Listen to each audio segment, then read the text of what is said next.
needs knowledge of its expected lifespan, so we can start thinking about pushing money into certain areas. What I have discovered is that we have some basic high-level risks in both water and sewer right now, which I'd consider basic municipal services.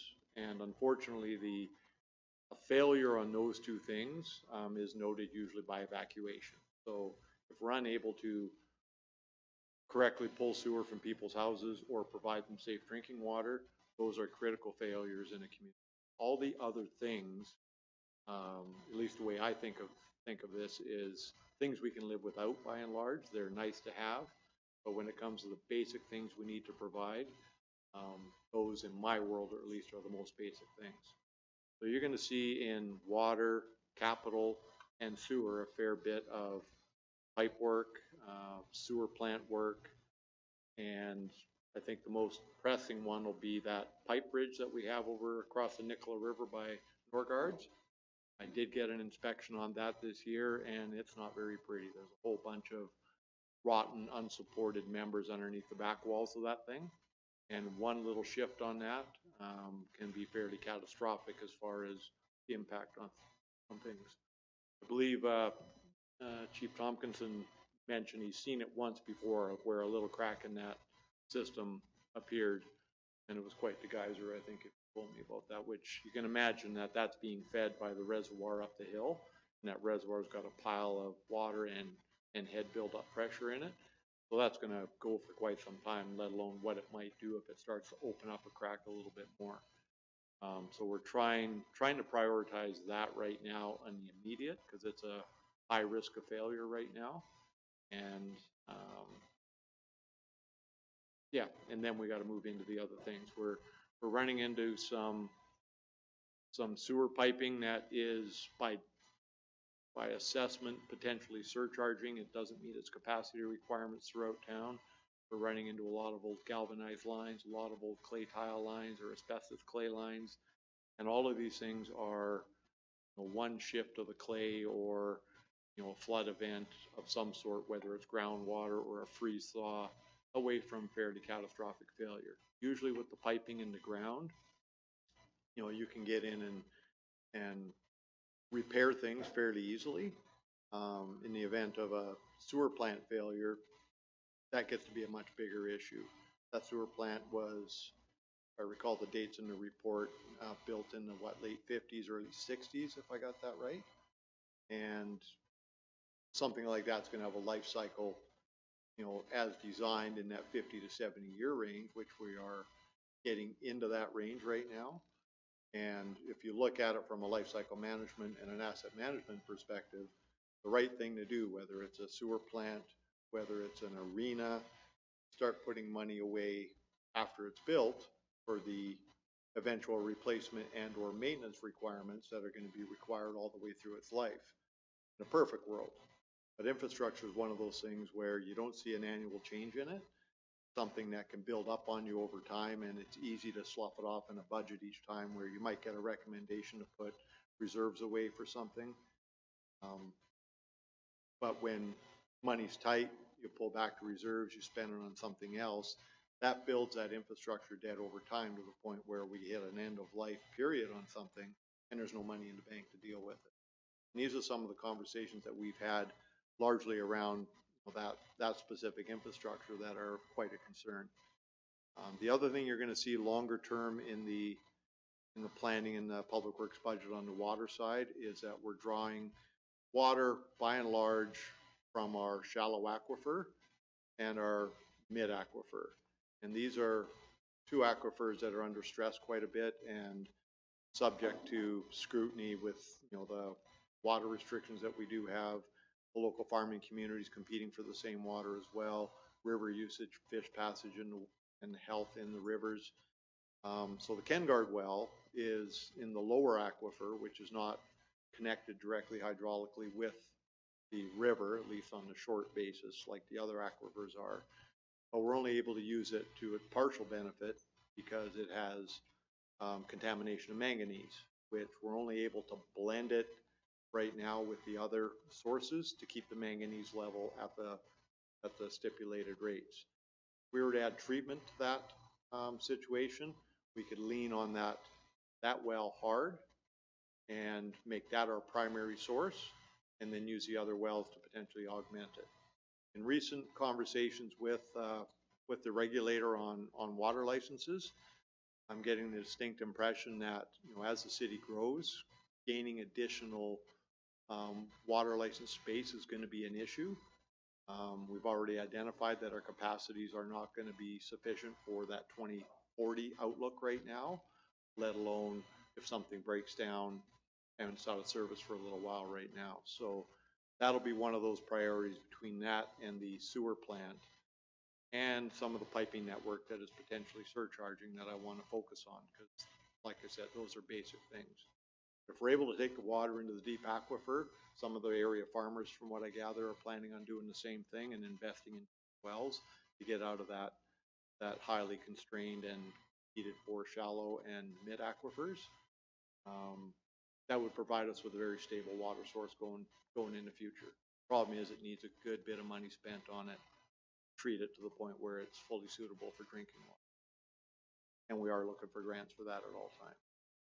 So that's hopefully mirroring what you heard a little bit last night, but a little bit more from my perspective of what we're dealing with. The time I've had to sort things out without the data in place from years and years of managing the assets and condition assessments and whatnot, a lot of this is go out and look at it, see what we're dealing with, look at conditions, and use experience right now more than anything rather than data to highlight the issues, and also inspections where we can. But nothing other than that pipe bridge is what I'd call catastrophic on the 6 to 12 month basis, but at any given time something can have critical failure, and our ability to repair very high dollar items has to be managed in such a way that obviously we don't spend all the money on other things and not have something to deal with a $13 million catastrophic failure should it occur. In that sewer plant, as an example, all the electrical side of that plant is at flood level. And one of the recommendations in the recent report that was completed was, let's get it up into its own room, up out of the flood level. So there's a fair bit of money involved in reconfiguring certain things to make it flood proof. I'm hoping that there's going to be grants to go along with what we need to do with a lot of this stuff. But like everything else, we're competing with grants with everybody else as well. And there's only one taxpayer in theory, so hopefully we get some of the money we put into this back from the provincial and federal governments and are able to invest it in our own infrastructure. Have you got any questions at that point? For myself, the KenGuard, we talk about the KenGuard well. What are we looking ballpark the dollars we would have to come up with to make that water accessible? I'm just curious if you had a number for that. Yeah, right now we're looking at, you know, the full treatment would be pricing out at about $8 million. Wow. Thank you. And that was based on a report that was provided by engineers doing the assessment over the last couple of years. There's probably less expensive ways to go, but not by a heck of a lot. The order of magnitude is still there. So.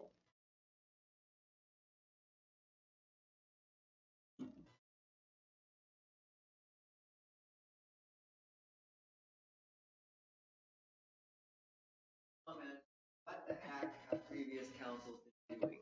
Because how do we find ourselves in this position? It's ridiculous. I can't believe that there hasn't been a preventative maintenance program going on. Well, to be honest, sitting for 10 years, we had preventative maintenance, but reality dictator came in and the money that you had put away went somewhere else. And that's pretty much the way it goes. I guess there should have been a little bit more intestinal fortitude to say, hey, we're not going to do that.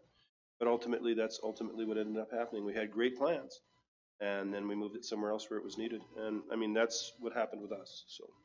When you were on council before. Yes. Yes, I know, but there's been many other councils prior to that. I mean, this should have been going on for years, decades. Constantly. Well, it's like I say, it's the intestinal fortitude to want to do it, and here we are, right? So. Mr. Mayor, if I could just, Yep. I think it's really important to recognize that it can be very frustrating. Certainly, Councillor Egan, like we're the ones dealing with on a daily basis as well. But when these things went in, lots of our municipal infrastructure is exactly the same age or within 10 or 15 years of each other, right? So there was a push by governments, higher levels of governments, to modernize all the communities by building a lot of this infrastructure, but all at the same time, and all at the same time in all of the communities. So it gets to a point where, you put this infrastructure in and you say, okay, well, this should last us 50 years. 50 years, as the mayor said, like stuff comes up and it's like, oh, we still have lots of time. We still have lots of time. We get to a point where, if we haven't done a full retrofit, that 50 years comes to end of life and retrofitting no longer becomes necessarily financially viable. It's better to start new, and then our staff are band-aiding, trying to hold on because we know we don't have the financial resources to do it. And as the CFO said yesterday, like when you're not looking at 5, 10, 20 years down the road as part of your capital planning process, it's really hard to see those costs becoming reality. And that's why when we're introducing our asset management program, which we're going to be starting this year in 2024, we'll be able to produce those 20-year financial plans. So every year, councillors will have the opportunity to see what's going to come up in the next 20 years and how if we look right now, how much every year must we invest just to meet that minimum without any, we don't necessarily know about inflation and all that stuff, but what is that bare minimum? And I think, what we're really asking you for this year is to engage in putting that money into our regular budget to meet so that reserve amount is part of our taxation demand. Right? It's part of our levy demand, so that it's not if we have money left over, we'll put it in reserve. It's this money is part of what we need to put into reserve, so we have to fund it. It goes into reserve. And that's, with the parcel tax for water and sewer, as well as the fire trucks, those are huge costs. If we have to, if we have a catastrophic issue and we lose our wells for some reason, some other type of, these are huge things that we have to think about, and we have to be putting that money in reserve. It can't be if we can, it has to be part of your every year plan.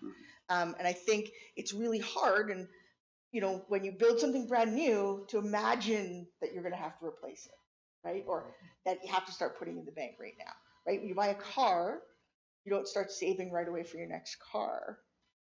You make payments on the car you've got, because that's exactly what's had to happen, is we've also had to make payments, right? It's really, I understand your frustration, Councillor Egan. We're not the only community across the country in this situation, but when you have all of your rec facilities and all of your critical infrastructure all built around the same time, it's really hard to imagine how you're going to replace it in a timely fashion. Which is why we're really trying to draw you guys into that bigger, longer term picture moving forward, so you can see the investment we have to make so that your grandkids aren't having this exact same conversation when they're counselors. Not your grandkids, I'm just saying. Maybe. You never know. Maybe. And you know what, to comment on Dana, this is why I'm excited about this budget, because it shows a path that we have to take. Whereas before we had paths that maybe we should take, but don't worry about it, we'll get by. And that's what I like about this budget. It shows what we have to do. And yeah, we might come off as meanies for a while, but it will be the best in the long run, right? It will be. So I know, but it's just really. It's frustrating. Yeah. Councillor Petrosi. Rick, for the 8 million, and that's for 2026 for the well upgrade. We're going to kind of revisit that yearly. We may push that further, or is that kind of the year you're looking? The idea is to work on a grant stream so we can get it funded, and ideally we would front end some of that money earlier than that. Right now it's just plunked in 1 year. Test your temperature on whether or not that's the kind of thing you're interested in before we get too detailed on it, but it'd be nice to be able to pull some money in, get it designed, get it ready for tender in the years before that. hopefully with some grant funding behind it, and move forward in pieces. Just about everything that we do is not going to happen in 1 year. It's things that we need to take the initial report that we had identifying and Class D cost estimating the things, and then start working it down into something you can tender and get built. So yeah, ideally a little bit before that. Worry over that particular item is with all the constraints on water and drought pressures that we're getting, that could be one of those things that is a real big negative for this community, especially with, we don't have a lot of knowledge in our, water usage other than we're one of the highest per capita users in British Columbia. So go with stats. So these are the things we need to look at quite carefully and what I'm hearing from the province is that they will expect us to conserve and get down, even if we grow by 2,000 people, their expectation is our water allocation is going to remain the same. We have to find a way to conserve. Thank you. In 2024, the CFO has built in $450,000 for the start of design. So it's going to take us a couple of years to get this, one with the funding and two with getting it or getting it out for design and then tendering process. So if we start building in 2026, well, I think we would be in a very good place. Like we may not make it that quickly, but again, a lot of this, we talked about this, our grants are our assumptions, right? We don't know what the federal government is going to put money out for. And we don't know how competitive it's going to be. So we making these assumptions that we assume that there will continue to be some support for water, wastewater. But quite honestly, there was a large water, wastewater fund, federal one, about 5 or 6 years ago, and there hasn't been a specific water, wastewater fund in a couple of years. It's been lumped in with other infrastructure. So we really are going to have to watch and see what we get. Councilor Turner? When I look at budget and money, I find 5 priorities: sewer, water, parks that are accessible by all, safety, and that includes fire, police, infrastructure, our roads and sidewalks. So I am aware that water and sewer infrastructure is really important. But when I look at the overall budget here, for the year 2024, Public Works is asking for $5,405,000. 2025, $7,940,000. 2026, $10,381,000. 2027, $26,889,000. 2028, $20,811,000. So over 5 years, that's $71,426,000. I don't know how we can sustain that. Like just for 2024, it's just shy of $5.5 million. That's about half of our budget, I think. Not too sure, but it's very high. So I do understand that we have aging infrastructure, that things have to be addressed, but I think we have to really look at priorities and say what is really important to maintain the safety and the running of our city. But I just found that this budget over 5 years was pretty rich, especially 2027, $26 million, just about $27 million. I don't know how we could ever sustain that. That's 5 times of what 2024 is.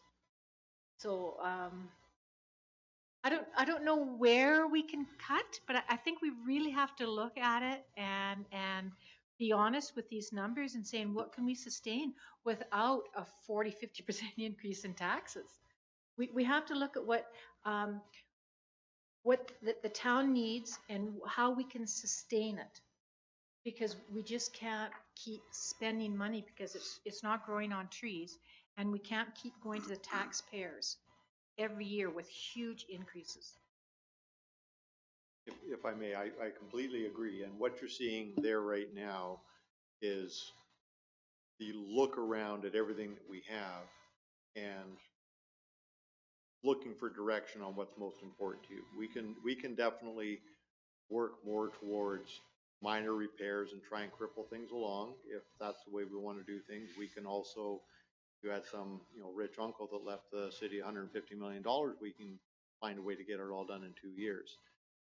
Somewhat not the point. We need the direction for what's most important to you. I'm trying to sell the idea that the basic municipal services are the most important thing, because we're going to have a hard time sustaining that if we don't focus our investment there, at least the share of it that would go into public works. What I can tell you is, and this is a bit more, I wanted to talk about this a bit more after my last time I talked, was, I definitely understand your concerns over what's been going on the last 20 or 30 years. What I can tell you is I spend a lot of time sitting on my couch, digging through old files, trying to rebuild or build in my head what's been going on, and digging through everything that has been being filed for many years. And this is a bit of a lesson in continuity in an organization as well, which I'm sure you're all aware. You've heard the staffing discussion and the retention and the turnover conversations before. I can go through years and years of files and I can find things that were started correctly in the right way. We analyze this, there's a report, we analyze that. 10 years later, it's still sitting on the shelf. There was priorities given, designs paid for to do something. They're 10, 12 years old. They're still sitting on the shelf, which are somewhat useless now because they have to be re-engineered. So a lack of focus, but it's not for a lack of focus itself.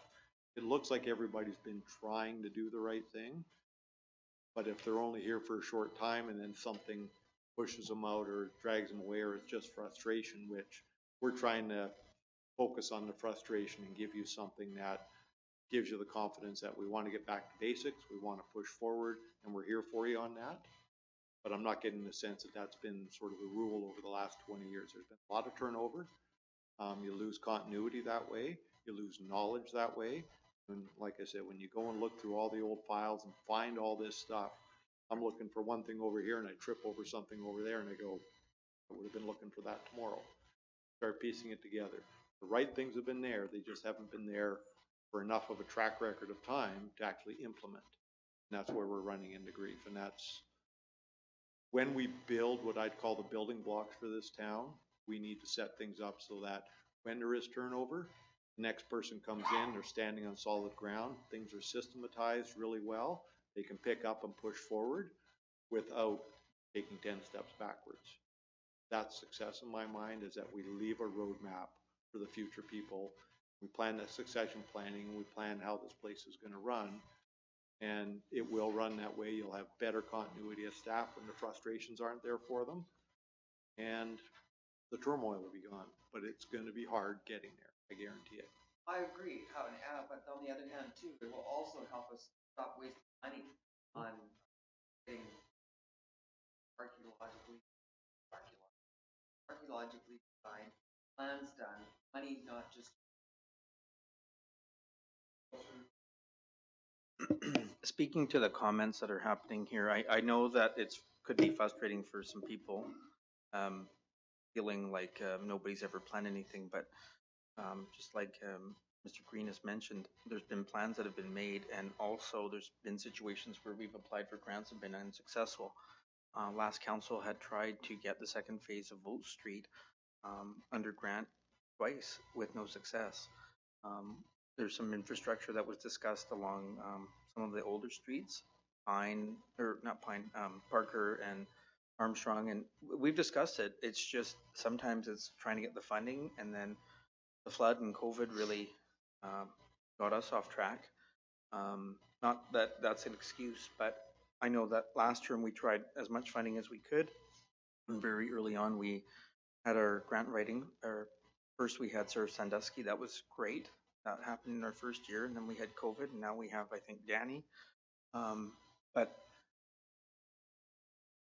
other than getting upset, the best thing that we can do is make positive decisions for the future. And I think that people in town might be upset initially, but trying to make this future plan will be helpful. And sometimes decisions were made, people didn't want to accept tax increases, and right now we're sitting on council, you're one of 6 people, and there's been other councils that maybe didn't want to have the increase. They were nervous about increases in reserves. We did set up the reserve bylaw in 2021, then the flood happened, so we didn't have the success in doing the upgrade on Vote Street before, and now we are. And hopefully we can continue with projects like that, but it's gonna cost us a lot of money. But rather than being upset, I feel I'm frustrated, just expressing my views. and that's I am all. as well. And last term, we tried to make some plans and were unsuccessful getting the grants where we didn't have any money. So feeling like I need to say something as having sat on last term, so. Okay, I'm not gonna- Okay. Councillor Charney. I'll go back to your comment, Mr. Green, about putting the Band-Aid approach. I don't think that we want to do a Band-Aid approach. You are the expert in this area, not me. I just look at all these numbers and they kind of scare me. So, and I don't really want us to have a Band-Aid approach, but I would really like to start doing priorities and maybe reining in a little bit of how we can do maybe some of these at a more reasonable cost. I don't know how else to reduce some of these costs, but maybe looking at top priorities and, just reining back a little bit.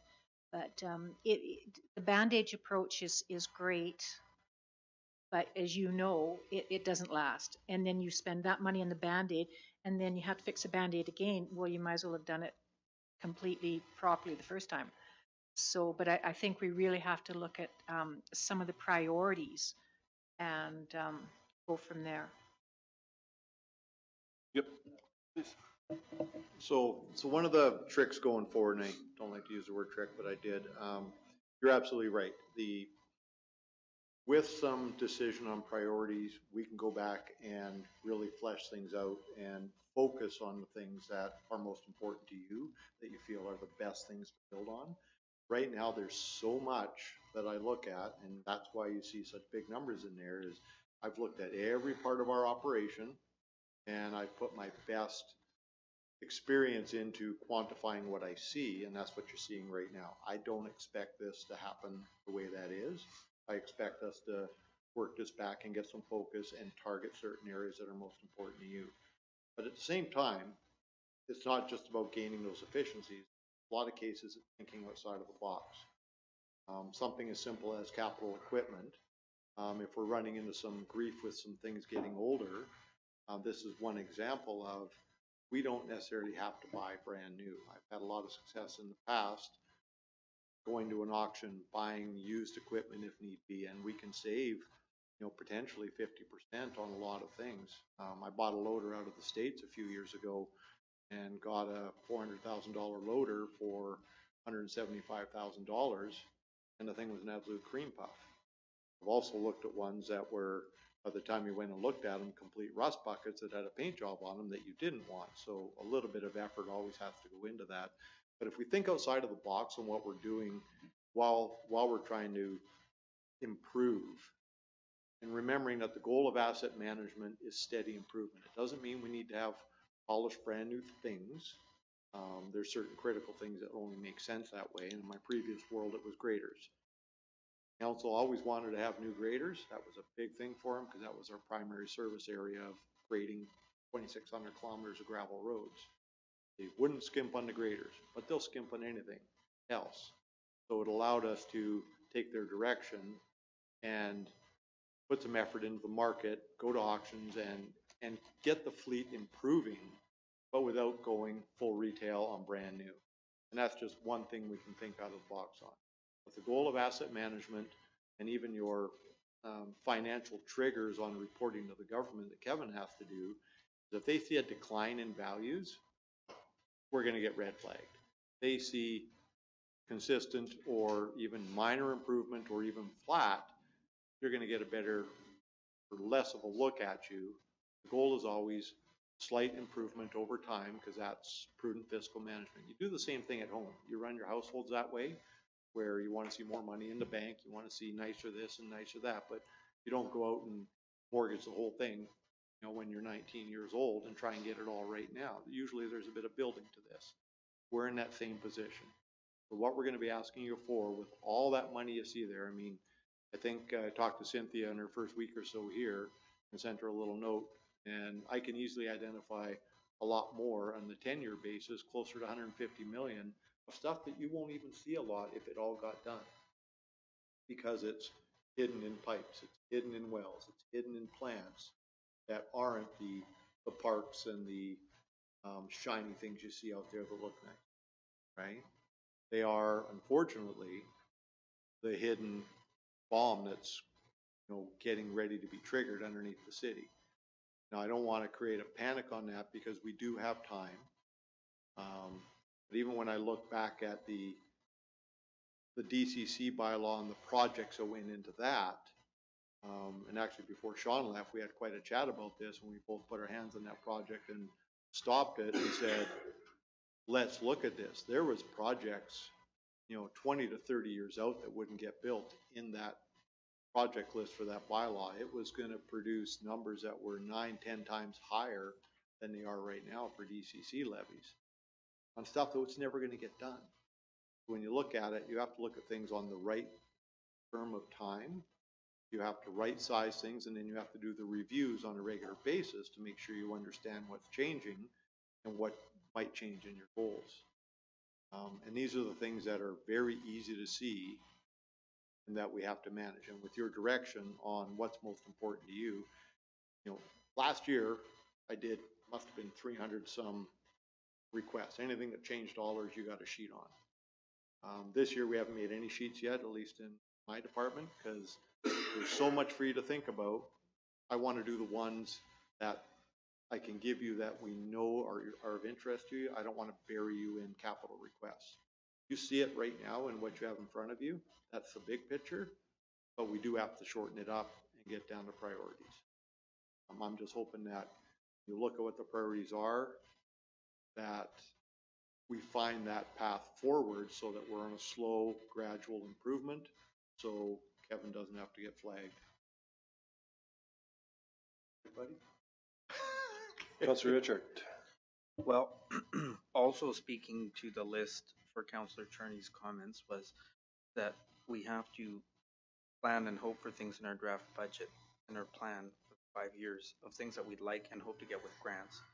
We have to plan for them and hope that we get them, and then they have to be budgeted and accounted for.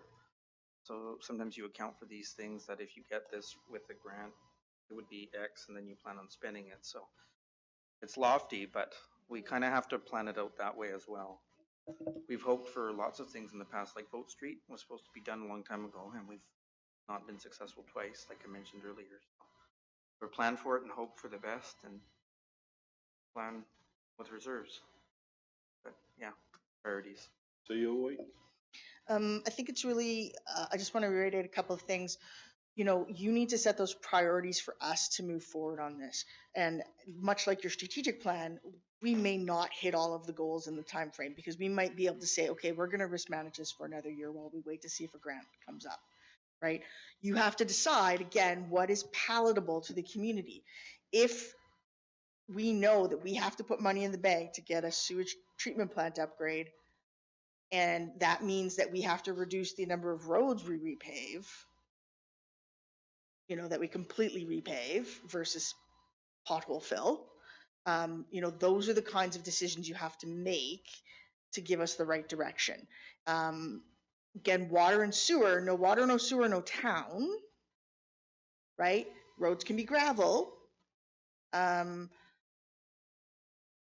Parks, playgrounds, you know, there are things that are not safety related out there in the community that we can risk manage for longer. There are things that, in other facilities that aren't under Mr. Green's portfolio that are high risk things or safety issues that we do have to move forward on. But again, no water, no sewer, no town. And so, you know, as we're bringing you these ones, think about all those other places. You know, when somebody says to you, you know, we need a new, I think maybe it was Prince George. Somebody brought forward, they had some money, they wanted to build a super park. And it is going to have all kinds of structures and water features. It was going to be huge. But when you come down to it, we can't afford to build that and then maintain it, right? And those are the decisions you have to make. And it's unfortunate because, Councillor Charney's comment that we can't keep asking taxpayers for this money. That's actually who is responsible for paying for these things. So if the design has some specifications that are statutory and that we legally have to meet in the water and sewer sector, there is no cost, no way to do it cheaper. You know what I'm saying? Mm-hmm. And unfortunately, it is the taxpayer's responsibility to pay for the services, which is why you get places like Osoyoos. Doesn't matter how, like their 39% tax increase, they're also making an assumption they're going to get grants. But they're still requiring their taxpayers to pay for it because that is the only that's the only guaranteed income that we have. Grants are an assumption, not a guaranteed income. So it's unfortunate because nobody wants their taxes to go up. I don't want to pay more for services. But it is the reality of now maintaining what we've got. And there was a period of time where communities built all kinds of great things, shiny, pretty things, but nobody thought about what was going to happen in 20 or 30 years if there was an economic downturn or an industry left a community that had, more employees and you had a population decline. There's a lot of factors that really affected this. And in community heydays, a lot of infrastructure was built with no real plan for not just maintenance and replacement, but actual operation of those places, right? So I just, tell us where you think it's palatable for the community, where you think the community is going to be able to understand that if they want clean water and they want proper sewage treatment, they have to maybe accept that road that they live on might not get done this year. Unless there's an underground infrastructure issue. Councillor Charney. I understand that taxpayers pay. I just want to make it palatable for them and do it gradually. Are we still on these projects that we could ask Mr. Okay, great. So on this one page 56, in 2024, there are two amounts and one in 2025 totaling $69,000. Well, maybe my math, 2040, yeah, for designs of parks. Can we not eliminate that and have people input into a design? Why do we have to pay for consultants? I know at one time we had, we've had two town meetings with regards to Vote Park, designs of Vote Park. And I know the very first year, we had about 8 different tables. We had quite a few people there. They all came up with what their ideas of Vote Park were. They were all then amalgamated into one, and one design came out. That cost the taxpayers zilch. Now that design was put on a shelf and it's gathering dust. Then there was another one. But what I'm saying is, do we have to pay $69,000 for a design? Can we not look at it ourselves and do it either through your department or public input, which I think is really important to have public input. And on here, over the years, Central Park is receiving $675,000. Rotary Park, so Central Park's getting 3 projects for $675,000. Rotary 2 projects, $375,000. Fairley Park 2 at $270,000. Vogue Park 0. I look at the size of Fairley Park. I look at Vogue Park. Now I know the Vogue Park has just gotten the park, the track, but there is nothing in that park whatsoever. I see that park used a lot by families. Mom and dad are going around the park and the kids are running around. We used to have a lot in that park. We don't even have a bench for people to sit down unless you go up onto the dike. There's no shade in there anymore. So I'm wondering why the distribution of those three parks are getting the bulk of the money and no other ones. So that's on that page. And on page 59, I look at Cleesby Street extension, 1,200,000. I thought we got rid of Cleesby Street. We discussed that last year and pushed it. I know, but there's $1.2 million that poof. I just don't understand. Maybe we have to discuss Cleesby, but I just don't understand. Yeah, yeah. What you're seeing here, Councillor Charney, is if everything works together, we need to pick where we go, right? Yep. And then you move forward stuff that you move forward into the next year, et cetera, et cetera. Yeah. And I agree with that. So and that's what you're exactly seeing here isn't, like Director Green said, if we had a rich uncle that died and left 150 million, we'd be good to go. But I mean, this is where we go with what works for the community and what doesn't. So. But I'll go back to Mr. Green's comment about fixing up what we have and not getting shiny and new. Like in 2024, you've got 2 pickups. Then you've got another one in 2025 and then another one in 2020. Oh, that's the garbage truck. Okay, so maybe I know there's 2 pickups in 2024. There's one in 2025, 2026, and 2028. There's a pickup.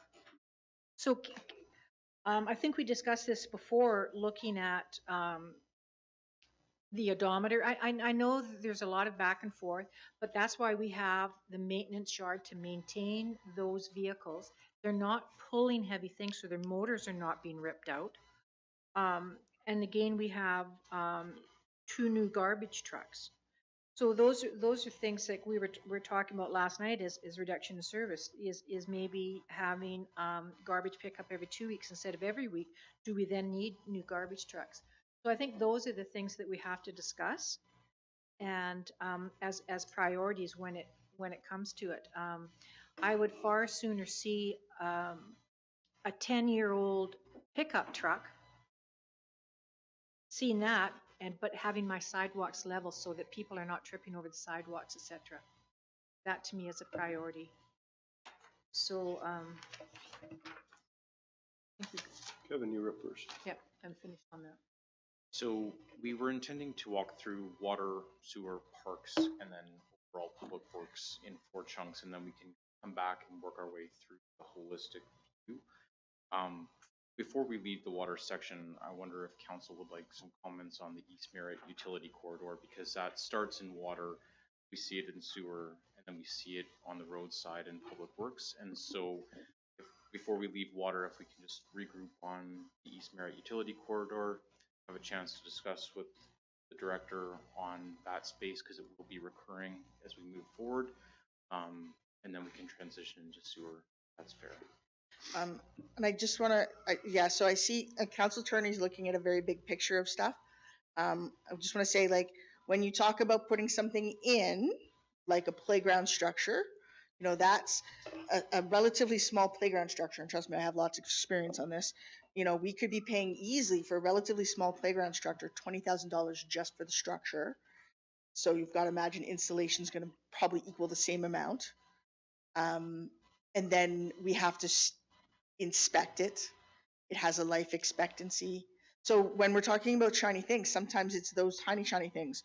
Like if we're looking at parks, and you don't see Vote Park getting a whole lot because we have other parks that their structures or their facilities are outside of their lifespan now, and then becomes a liability because they become unsafe, right? So that's kind of why we're there. So I agree with the CFO. Let's go through this water part. Let's go through the sewer part. Let's prioritize. Same things with trucks. What we're doing with those trucks and those garbage trucks, we're risk managing if we can.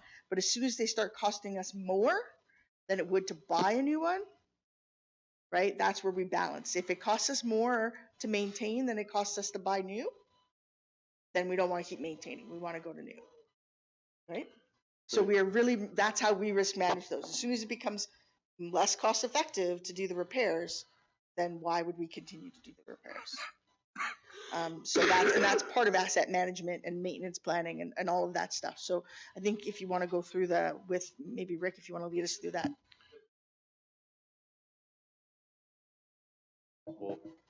That I think will need clarification. So on the vehicle side of things, I get it. That's something that's always difficult to deal with, and we can talk about it a bit more later. But remembering the asset management philosophy is we have to pick some criteria at some point for when the best time to do things is. The newest pickup in the public works fleet is 8 years old this year, right? So that's what I'm looking at, usually in that 10-year frame for a pickup, where that value, where you still got sale value versus, but we can look at that, whatever criteria you want when we get into that stuff, 100%.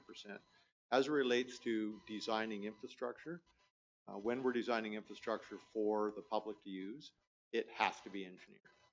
It is work I love doing. I don't have anywhere near enough time to do any more than basic concepts that can be turned over to somebody to finish right now. Even the building I built in Stettler, I did all the functional concept planning on that entire facility myself, and I had a ball working weekends doing it because I love doing it.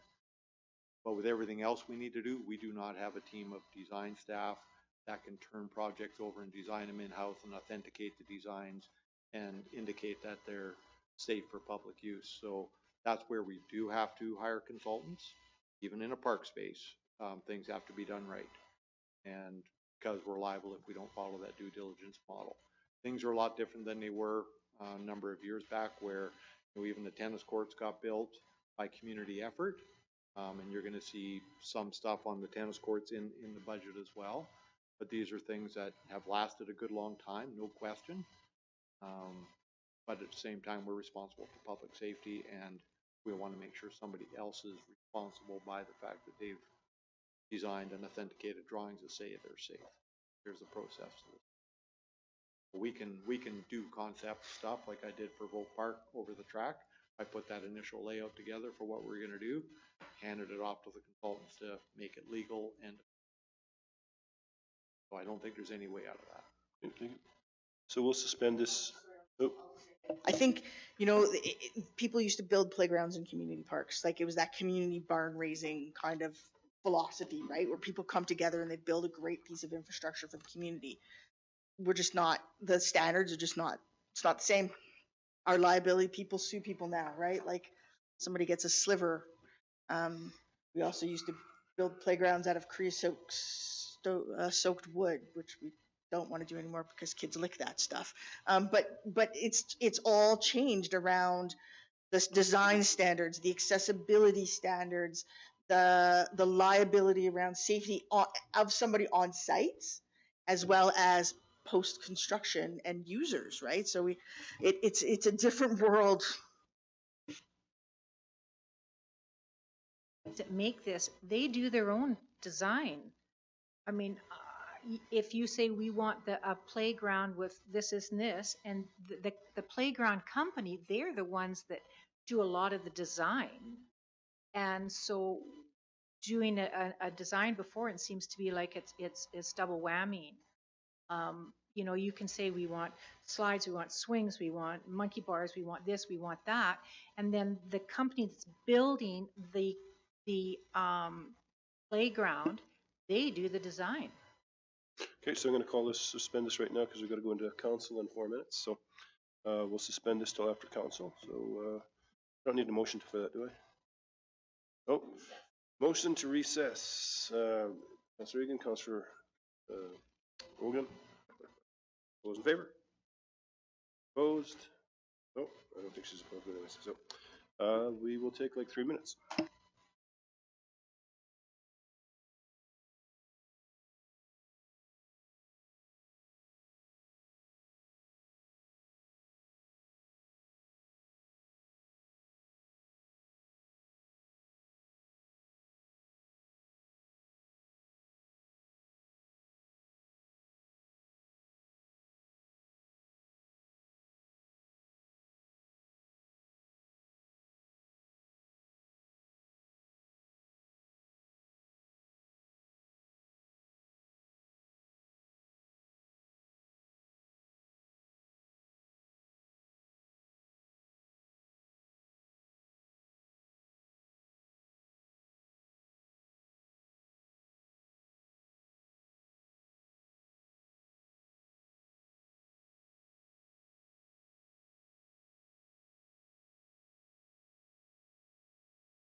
I'll get you to push the button in front of you there, please.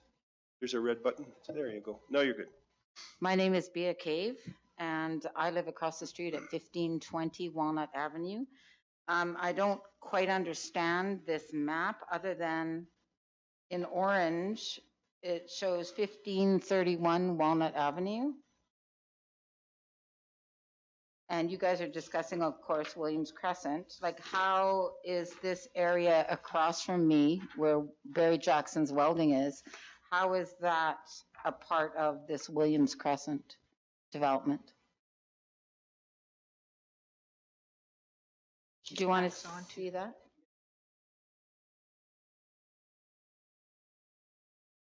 Just backs on. We'll let the professionals have a look at it over there, because if you're asking me, I have no idea. Ganesh, please. Thank you. This is the map that shows that 30-meter buffer from the subject parcel. So green, this parcel is the subject parcel. This is 1510, and then this map was generated for the mail out. So we put a buffer in our system, in our GIS, and it generates automatically which properties are located within the 30-meter buffer area, Okay. and that's the map. It's not part of the parcel, but these are neighboring so properties. none of this is part of any parcel? No. It's just yeah. So, yeah, okay, so you're just discussing that. We are discussing this one, the green parcel. The This one. green parcel, okay. Yeah. Is that Jackson's Welding? No. So where is this parcel? Behind? Jackson Welding, I think this is behind this subject parcel. Backs onto Right. there. Yeah, Backs this one. onto Jackson's. Okay, all right. I have a survey plan. I can show it to you if you. That would be if great. you- Yes? Yeah, okay, go ahead. I can hear you. Sorry, yeah, there's a back alley that takes you from Walnut to Williams Crescent. Yes, And as you're heading north towards Williams Crescent, it's on your right, okay, and that's the property right there. okay. And this green parcel is there, why, and what is it doing, the That's green the part? It's we have received a variance application for that. So variance is basically, this is the subject parcel that we are Yes. discussing. Yes, This is green one. 1510. Me interject. Could you do that on the screen for me, Pranesh, so that other people who are, Sure. you can't have a direct conversation here. Okay. No, okay, thank you. Yeah, sorry, it's just no, for that's fine. procedure. Perfect, Pranesh does it up here on the wall. okay, Uh, yeah, Yeah. So you can put points up there, Pranesh. Yeah. So subject.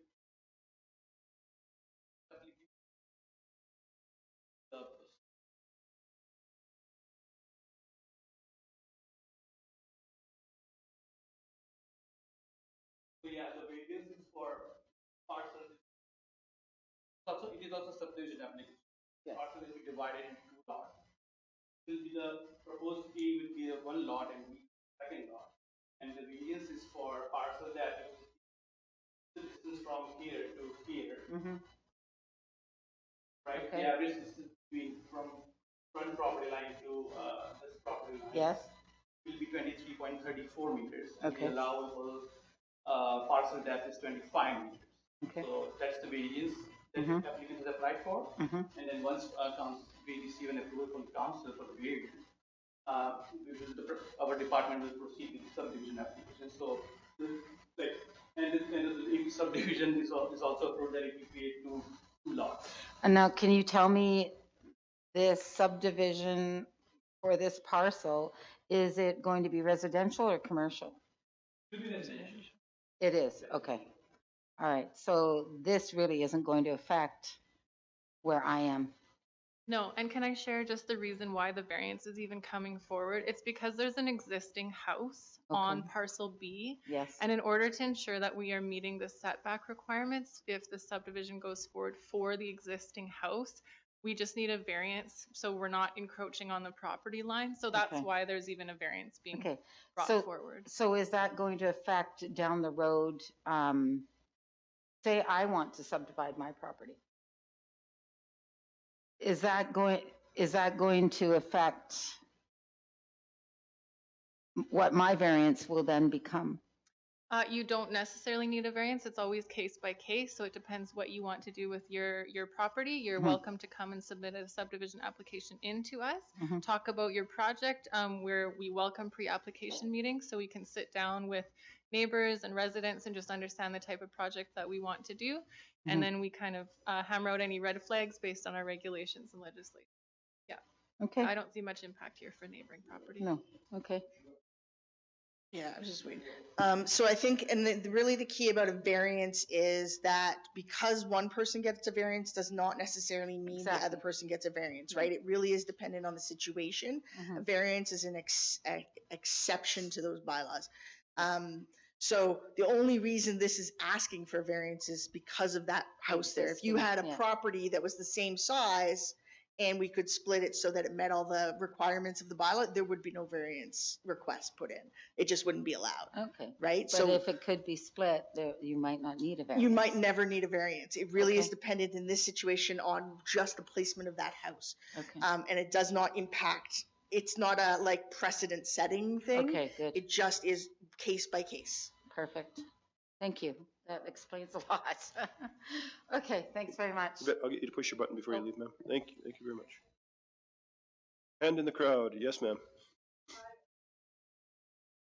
Sure, anybody opposed? Please come up, ma'am. I'll get you to push that red button. There you go, and just state your name, please. I'm Lori Pezlowski, and I'm the owner of the subject property and the applicant. So thank you, Council and Pranesh, for putting it together, and community members for asking questions as well. So just a little bit of context. The parcel, it doesn't really show, on the map how massive these parcels are, but they're really big. And you could actually fit, I think, almost 4 R2 parcels within that.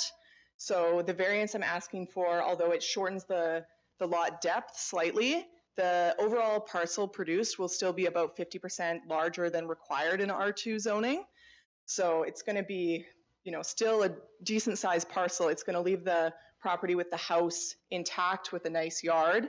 And my plan is to put a small rancher as a long-term rental on the second property. So it's a really quiet area, quiet street. I think it's just going to, add another rental property to Merritt and make use of some of these massive lots that I have a beautiful orchard right now, but I work out of town all the time. So yeah, that's the point of the application. So I see what you did there with a long-term rental, especially now with everything.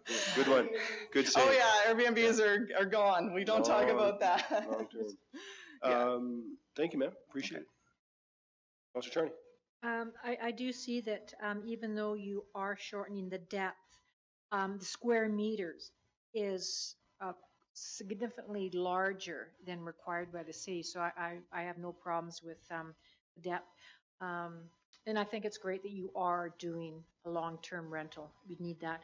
So I just want to clarify myself because I'm a little disoriented most of the time on geography. Adam? So parcel A is on Williams Crescent and then goes to the house. Like if I'm on that alleyway and I'm looking at the front of your house, parcel A is to the left and your house is on parcel B to the right, your house and the...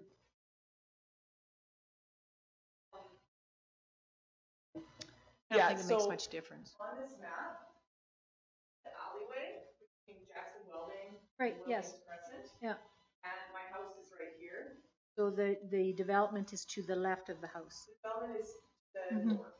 So it'll be directly off of Williams Crescent. Right, okay. Itself. Got it. And then access to this is sort of off the laneway, but there will be a panhandle left as required by Yep, I see it. regulation. Yeah, I was there today and they are extremely large lots. So it's a good use of your land. Okay. Any other questions? I don't think so. I think we're good.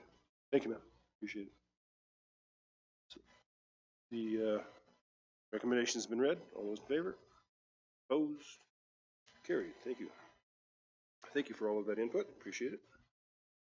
8.2 Subdivision 2023-002 Ban Street Development Parkland Dedication to be introduced by Ms. Krishna Shah. When you got a moment there, I'll get you to push your button.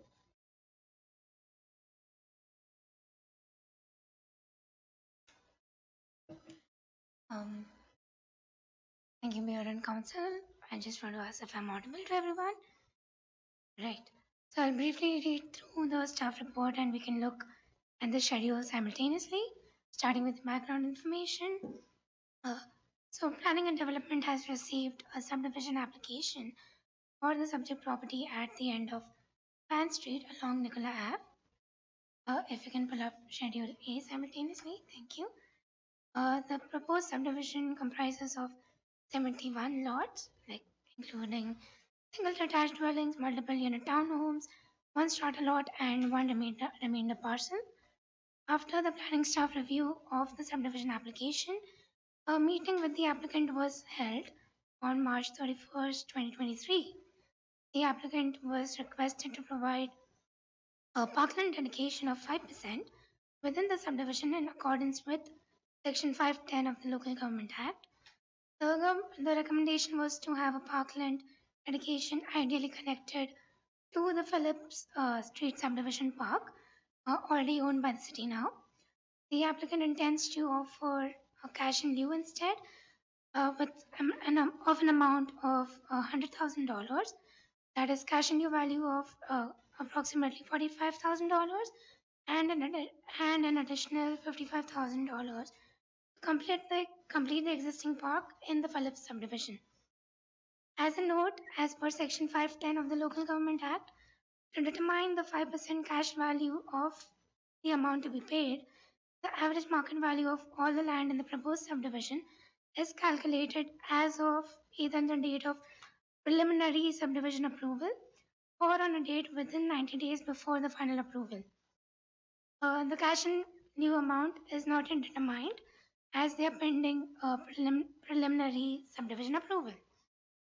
So the options we have for this are the council may direct staff to require up to 5% parkland dedication within the subdivision, or the council may direct staff to process the cash in lieu of 5% of the assessed property value, or the council may request more information. So I'll briefly run through the legislative items and requirements. As per the Local Government Act for provision of parkland purpose, Section 510 of the Local Government Act states that the dedication of parkland versus cash in lieu is at the owner's option unless an official community plan contains policies and designations respecting the location and type of future parks. Then the local government may determine whether the owner must provide parkland, or cash in lieu. So I just want to highlight some OCP regulations to support the staff recommendations. As per policy of land use designation for parks, as the city's population continues to increase, the city should ensure that the provision of parks and open space is responsive to the demographic, cultural, and leisure trends and set goals to increase park spaces and parks to people ratio appropriately. As per development in neighborhoods, section 4.3.13, additional park space should be acquired in Diamond Vale. As per outdoor recreation section 7.2.2, the park's recreation and cultural strategy should inform the development process at every stage, in this case the subdivision, as to how future parks and open space should connect communities, commercial nodes, and job centers by a continuous looped network of trails. Coming to the Parks, Recreation and Cultural Master Plan that was adopted, in 2017. The master plan reviews the future parkland requirements and identified location for potential future parks. If you can scroll down to Schedule E, neighborhood park, the plan recommends that acquisition of additional parkland, especially in the Diamond Vale, would be beneficial to the residents. A neighborhood park in the future residential development. 2, if you can scroll down to the map, please. Yeah, so the neighborhood park in the future residential development in Diamond Vale is recommended. We can see in neighborhood map, just with the exception of a small city-owned park in Phillips subdivision, and the Diamond Vale only has 2 school fields. Thus, the staff recommends a park land dedication of approximately 1100 square meters. If we can scroll down to Schedule H, which is approximately, if we can scroll down here.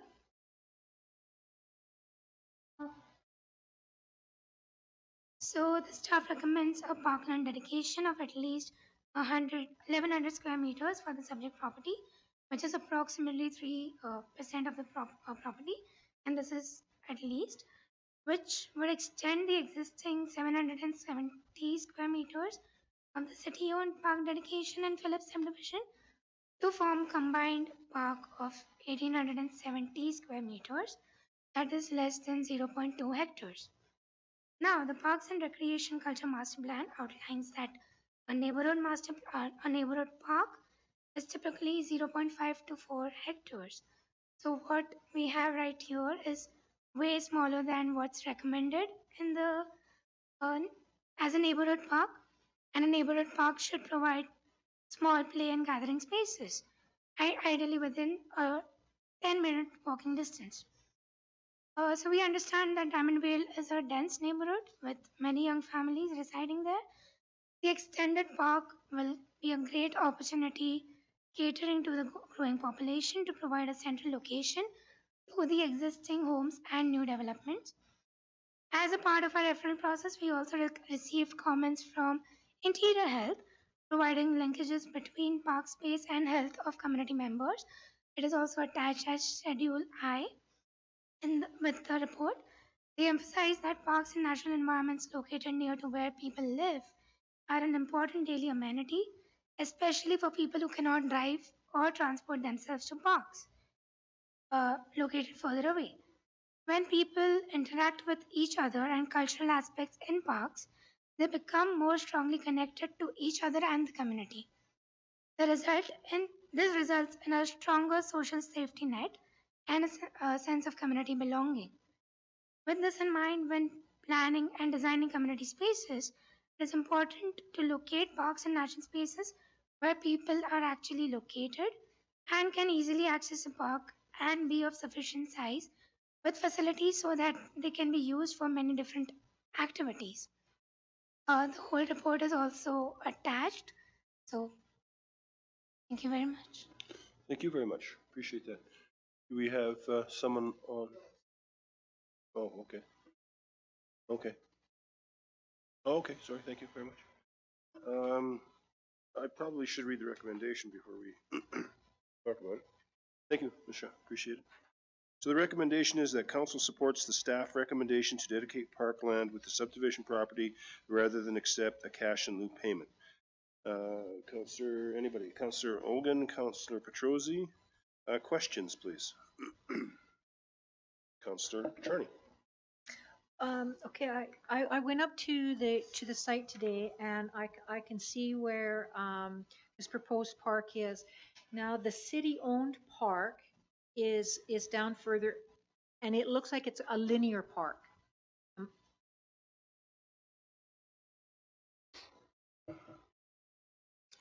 So the existing subdivision, I think that you probably went to, there is a park, I think, that was seeded as a part of an existing subdivision. This is for a proposed adjoining subdivision, and Yes, yeah. and so we highlighted in the sketch plan in red where we would like to have that adjoining parcel. Yeah, if we can just bring that up there. Oh, and we don't have zoom in that, a bit. do we? We don't have that. Where? Online. So this is the existing park with subdivision, like the Phillips subdivision. And this is where the staff is recommending so that it combines the 2 parks and makes a bigger park, which is less than 0.2 hectares. Would they also get another little green area in the middle? Yes. Yes, I believe that's for stormwater retention. okay. Yeah.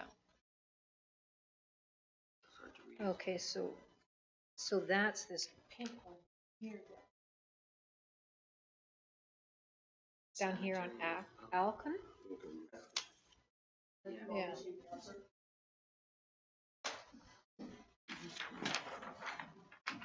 This piece of property here. This is what we want. Yes. Yeah. Okay. And that No, is, sorry, it's bigger. okay, and what is this? This is stormwater retention. Okay, okay. Okay, so that it is butts into an existing property, city property.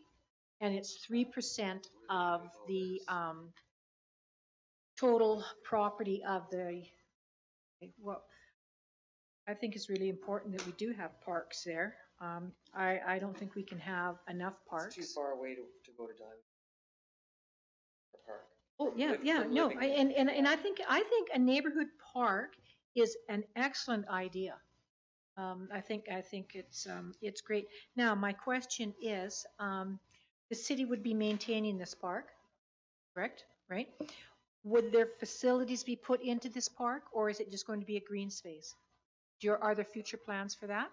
And right, that's what I wanted to know. And also, having another park, how does this impact our summer staff on mowing lawns, et cetera, et cetera? CO? Yeah, so obviously we'll increase the workload of staff.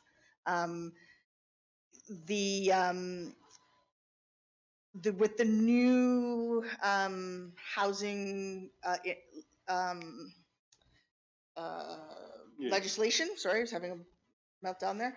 One of the things we can start doing is charging in the future, not right this second, but for amenity development. So yes, there are ways for us to allocate funds from development to implement structures and facilities into these parks in the future. But yeah, that would be the intention. I also think it's really important that one of the things we've heard from some of the developers is, and actually a community member, was that we have per capita have a lot of parkland. However, it's all central to, most of our parkland is in one place, right? If you think about, our main, where our ball fields are, and then we have a couple of other large parks. But when you're talking about a community where you don't see any green space for blocks and blocks and blocks, except for a school, then we don't have park space that's accessible to everybody in the community. Can't count schools as park space because we have no control over that land. A school board can dispose of land at any time to meet their financial needs. So we have no control over that. So that's why it's important for us to take responsibility for developing community parks. Totally agree, totally agree. And you are right, a school park is totally different from a city-owned park. And I think we have to look at park space basically for the health of our children and grandchildren. Lacey? Thank you. I just want to add as well, when we're updating the DCC's bylaw, parks had actually been removed from the bylaw a number of years ago. So this is a great place to reinsert parks. You have, right, to the DCC, so development cost charges. So you can actually capture maintenance fees through the development cost charges moving. Thank you. CO White? Sorry, the CO has given me the, maybe because of the timing around the public input section for the last thing, the proponent for the subdivision didn't get a chance in. So she thinks we should allow for a conversation because of some timing issues. Sure. Can you hear us on the screen, ma'am? Oh, looks frozen. Might have to oh, here we go, we're moving.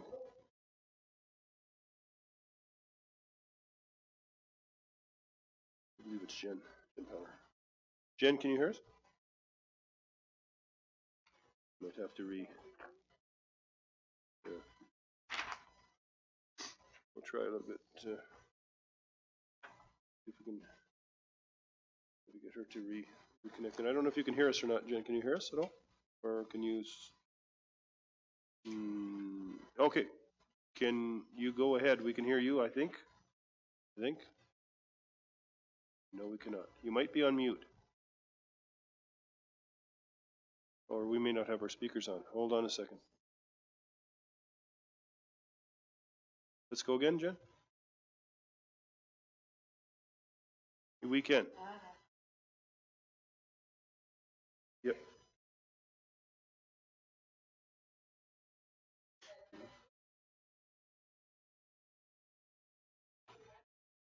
Yep. Yeah, we have it right here. Give them to us.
Thank you, Jen. Just so you know, Jen, I've been dealing with these gentlemen now since February about this park issue, and I'm wondering why the push not to have the park. I don't understand what the 2.5%, why it's such a big deal. If you could kind of just let me know what the. Do you have any?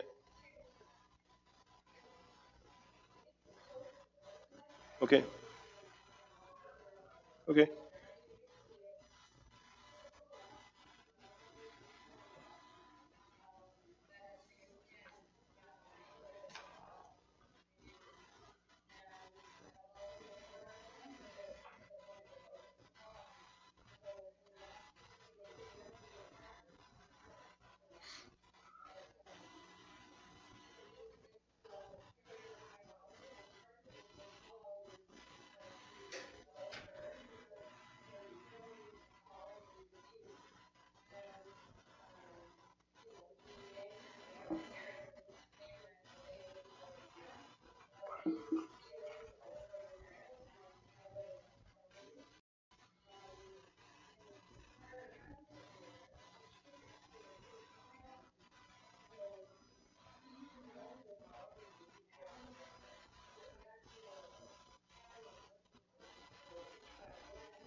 Okay, thank you. Questions, anyone? Councillor Charney? I see here that there was a meeting held on March 31st, 2023, and the applicant was requested to provide a parkland dedication of 5% within the subdivision in accordance with Section 510 of the Local Government Act. And now, in reality, the staff is only recommending 3%. So that's 2% less than what was discussed in March. And so I don't see a problem with that. And as discussed earlier, that would be the only city park in that Diamond Vale area, which I think is really important to have.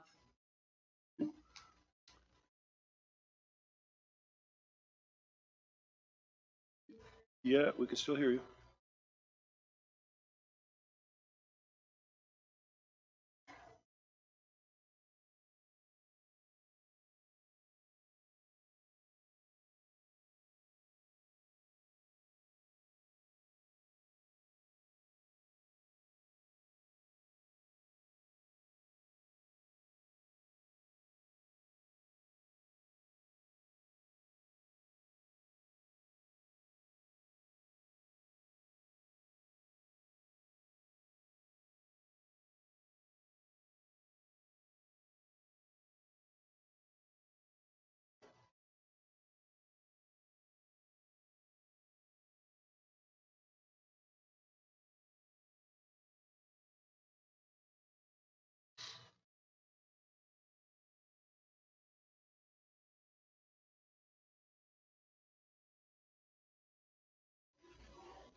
Thank you.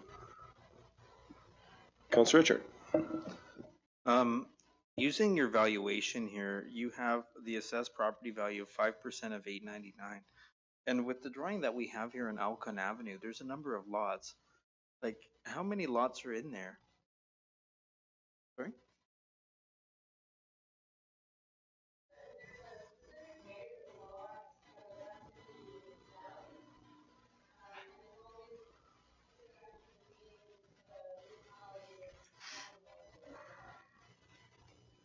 So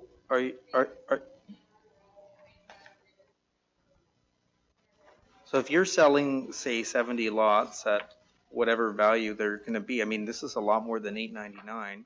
I can understand and appreciate that you're looking to develop a lot of homes, but we're also looking to make sure that there's park space in an area of town that a lot of our residents occupy.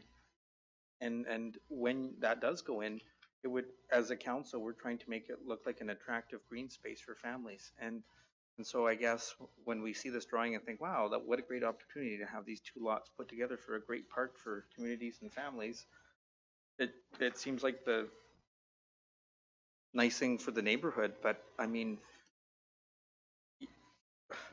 you can't even buy a lot for $100,000. So you're offering of $100,000 when there's 71 lots.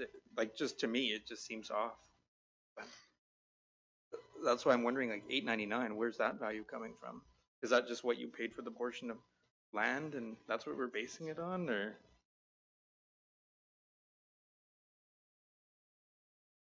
But you're selling 71 lots and 5% is supposed to be the 100,000?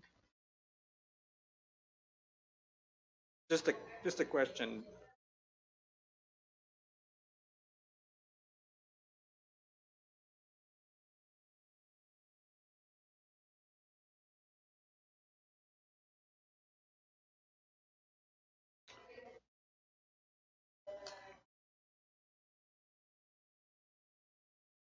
A discussion, yeah. Yeah. I just wanted to make it clear to everybody because when we look at that, when we don't have a lot of park, we're looking at the best interests of the community, and I just want to, yeah, $8.99, 71 lots. It just, yeah. Okay, thanks. CEO White? I do want to say that the discussion that happened in March is a part of the discussion, whether they had applied for the rezoning at that point or not. They were made aware that we would be looking for parkland. Sometimes a discussion that does not go somebody's way doesn't feel like a discussion. It feels like a decision that somebody makes. And I think that ultimately that is the situation here. Council needs to make that decision about the value of this park for the whole community versus what the developer wants. And so if this is the discussion, I mean, maybe we wouldn't have wanted to have it in this forum. There has been a fair amount of communication with the developer. I'm privy to those emails.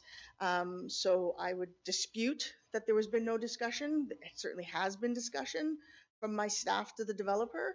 But now it's ultimately council's decision to make around how they would like this to proceed. Thank you. So, Councillor Ogan.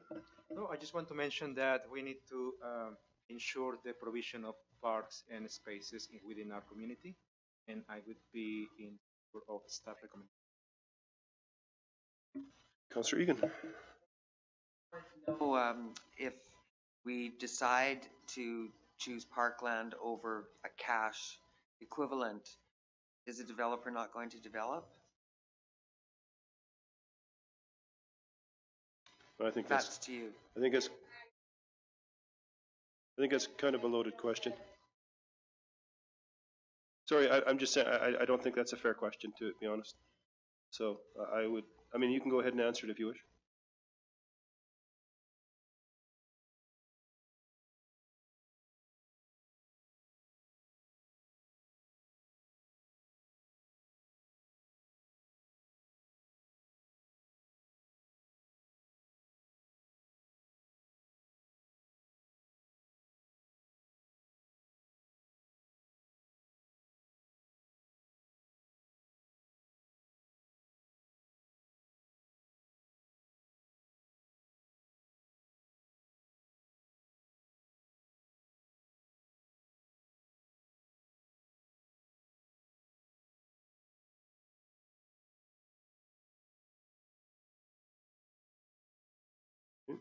Okay.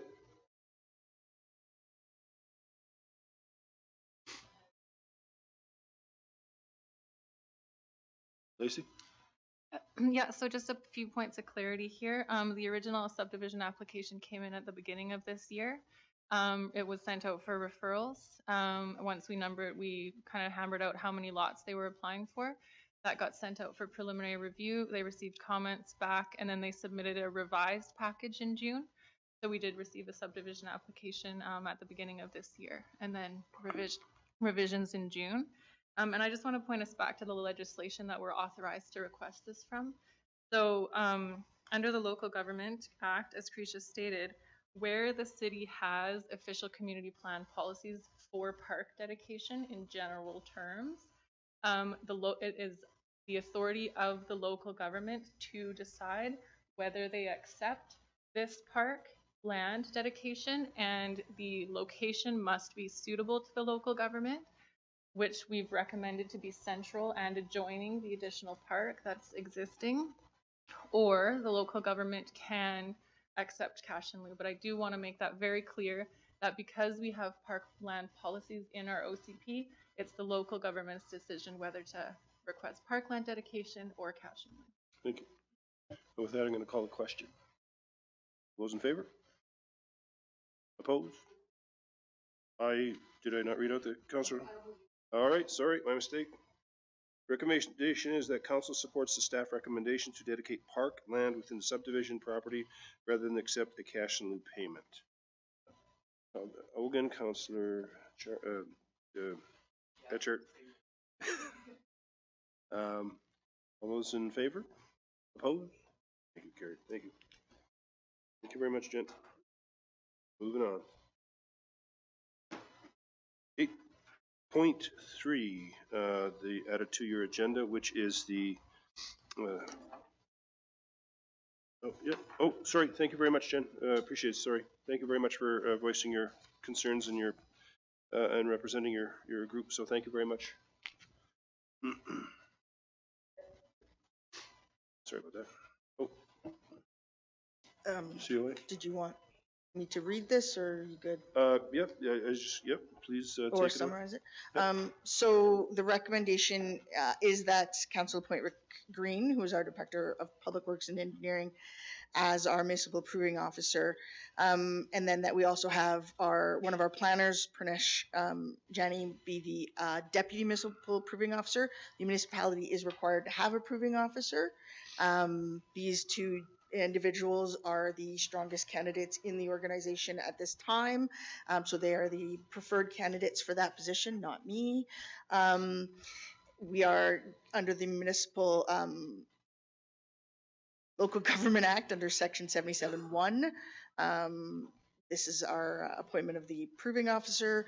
I have been in discussions with our outgoing Director of Planning and Development and our Director of Public Works and Engineering, and we all agree on this recommendation to council. Thank you. So I'm going to read the recommendation. That council appoint Rick Green, Director of Public Works and Engineering, as the municipal approving officer for the city of Merritt on an interim basis pursuant to Section 77 of the Land Title Act beginning January 2nd, 2024, and that council appoint Pranesh Jani, planner, as the deputy municipal approving officer for the city of Merritt pursuant to Section 77 of the Land Title Act beginning January 2nd, 2024. Councillor Petrosi, Councillor Charney. Any questions on this at all? Anything? Nothing. All those in favor? Opposed? Thank you. Notices of motion. Anyone have a notice of motion? Excellent. Until next year. Reports from council.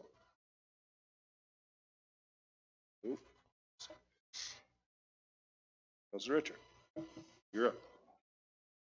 Well, I think we've had a busy couple of weeks. I know that there was the planning table with the shelter giving us an update, and that was very interesting to hear about renovations and changes and things with BC Housing. MLA Jackie Teggart was in town giving us an update of what's happening in the legislature right now. There's a number of different events happening. I think that most of us attended. The Christmas parties and different events going around, and so it's been a very busy time. So just keeping it short and sweet. Thank you. It's been busy and it's been a good year. Thanks, everybody. Thank you, Councillor. Councillor Charney. November 29th, I had a virtual meeting with Merritt Shelter discussion, which went well. December 2nd, seniors Christmas dinner. It was just turkey dinner, and turkey dinner any day. It was an excellent dinner with quite a few seniors there. December 6th, Jackie Taggart was in town, and I was a little disappointed with how few people were there. And I was talking to the CAO earlier. I think that we as council have to try and make a push to get our residents more engaged in what's happening. And because I would like to see more people attend something when Jackie Taggart comes. Even if we have an MP come into town, or if we have an open house. I would really like to see a big push to get more people interested so that when they do have a complaint, they're at least educated on what they're complaining about. December 7th, a policy review. That was my first time in for a policy review, and it was very interesting, and I enjoyed it. And those policy reviews and changes come to City Council, which is then voted on. December 8th, seniors monthly meeting was fairly well attended, and we had Mayor Getz come and present, and I have to say it was an excellent presentation, and he presented very well with very interesting topics, and then the seniors kept him quite busy with quite a few questions, so I appreciate you coming to that meeting, Mayor. Enjoyed it. And that's it for me. Thank you, Councillor Hogan, or wait a minute, Councillor Egan. Thank you. I went to many of these events as well. The health planning table, I had to attend that virtually as I went well.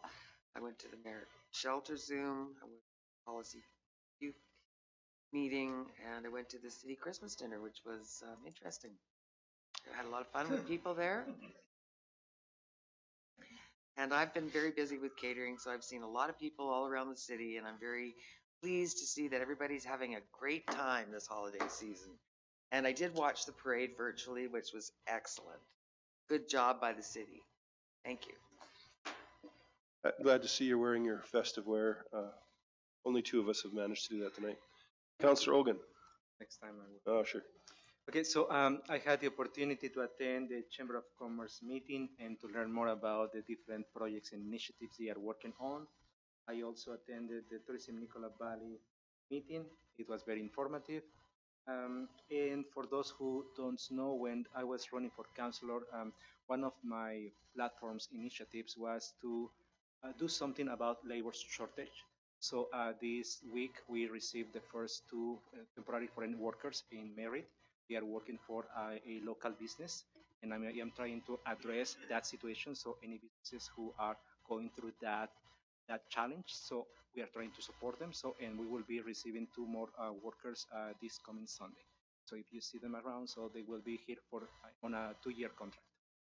Thank you. For myself, Christmas, what it was, and enjoyed all of it. And the door. Here's my award for one of the nicer doors. Of course, it has Sydney on it. I brought a ringer in. I brought my little wiener dog in with some antlers on, and of course, pushed me over the top. So this goes to Sid, not me. It says Sydney on it. So, anyways, we had a good time with the door decorating thing. A lot of fun, and yeah, being our last council meeting for this year, I just wanted to say thank you to all of you for being the best that you can be, and all of us working together. And it's been very enjoyable. And we look forward to the next year coming, and all the new staff and the existing staff. And so, just want to say thank you for all of that, and have really enjoyed myself. It's one of the best councils I've ever sat on, and I look forward to things that we can do over the next 3 years. So I wish you a Merry Christmas and Feliz Navidad to all you people. And we will move to, I don't see Councillor Petrosi's light blinking. See, if it was blinking, I would say Councillor Petrosi. There it is. So there we are. Well, I just attended a lot of functions along with the other councillors and the mayor, and just wanted to wish everybody a Merry Christmas.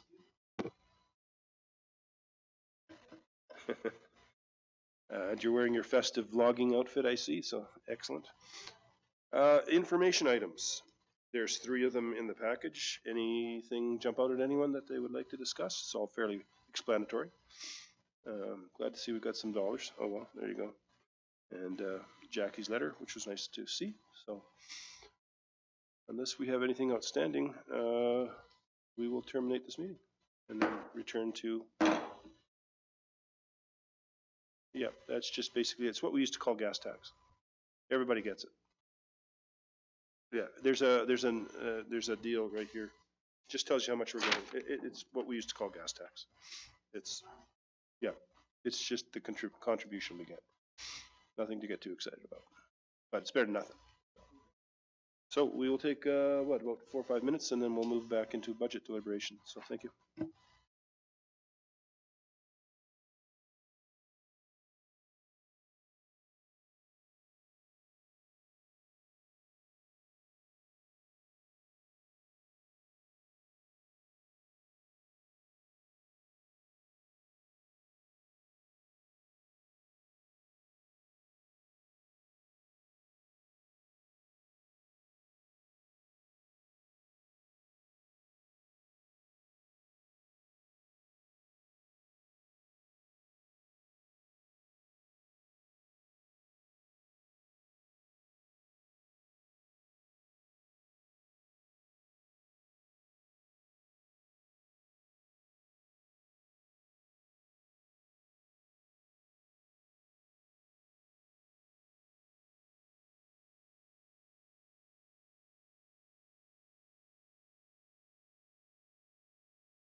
Hello, everyone. We will resume the Tuesday, December 12th Committee of the Whole, returning back to our budget deliberations with Mr. Green and Kevin. And we were at the water situation. I do believe we wanted to touch on the water situation. So I'll just get you to reintroduce that because we're coming back in again. So if you don't mind, CFO. Thank you, Your Worship. So one of the areas we start in water and we continue in the sewer section and then later in the public works section is the East Merritt utility corridor. So I wanted to make sure the council had the opportunity to discuss that overall program, given that it recurs through all the areas of public works. Help me understand prioritization as it relates to that, because we haven't yet spoken on specific capital program. Mr. Green, can you take us through that, please? Yeah, so if you recall, we did an open house on East Merritt Utility Corridor Functional Planning Study recently, and it provided for a fully developed cross-section that included active transportation, road work, water, sewer, and storm sewer. And that would run from the connection point up at Thorpe, I believe it is, all the way down to basically Volk Street along Clapperton and over to Coldwater. So that study identified the best engineering route to improve the sewer, where we have ability to do short connections to it to alleviate problems in other areas. A lot of that route has existing sewer that is theoretically surcharging and already failing as far as volume capacity. And it's also getting to that age where if we're going to start a program of developing a corridor, that's probably the first place. So from Volk Street up Coldwater, jumping over to Clapperton, and then all the way up to around that Thorpe area. And I had it marked out in 4 segments on the budget.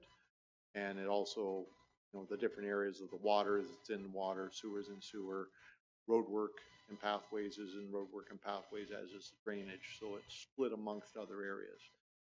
Now, that study was mostly done about the sewer, and there are ways of dealing with just the sewer. And that's one of those ways we can economize on that whole thing is, yes, we can jump in, we can upsize and improve sewer pipes all the way through there. We will minefield the road in the process.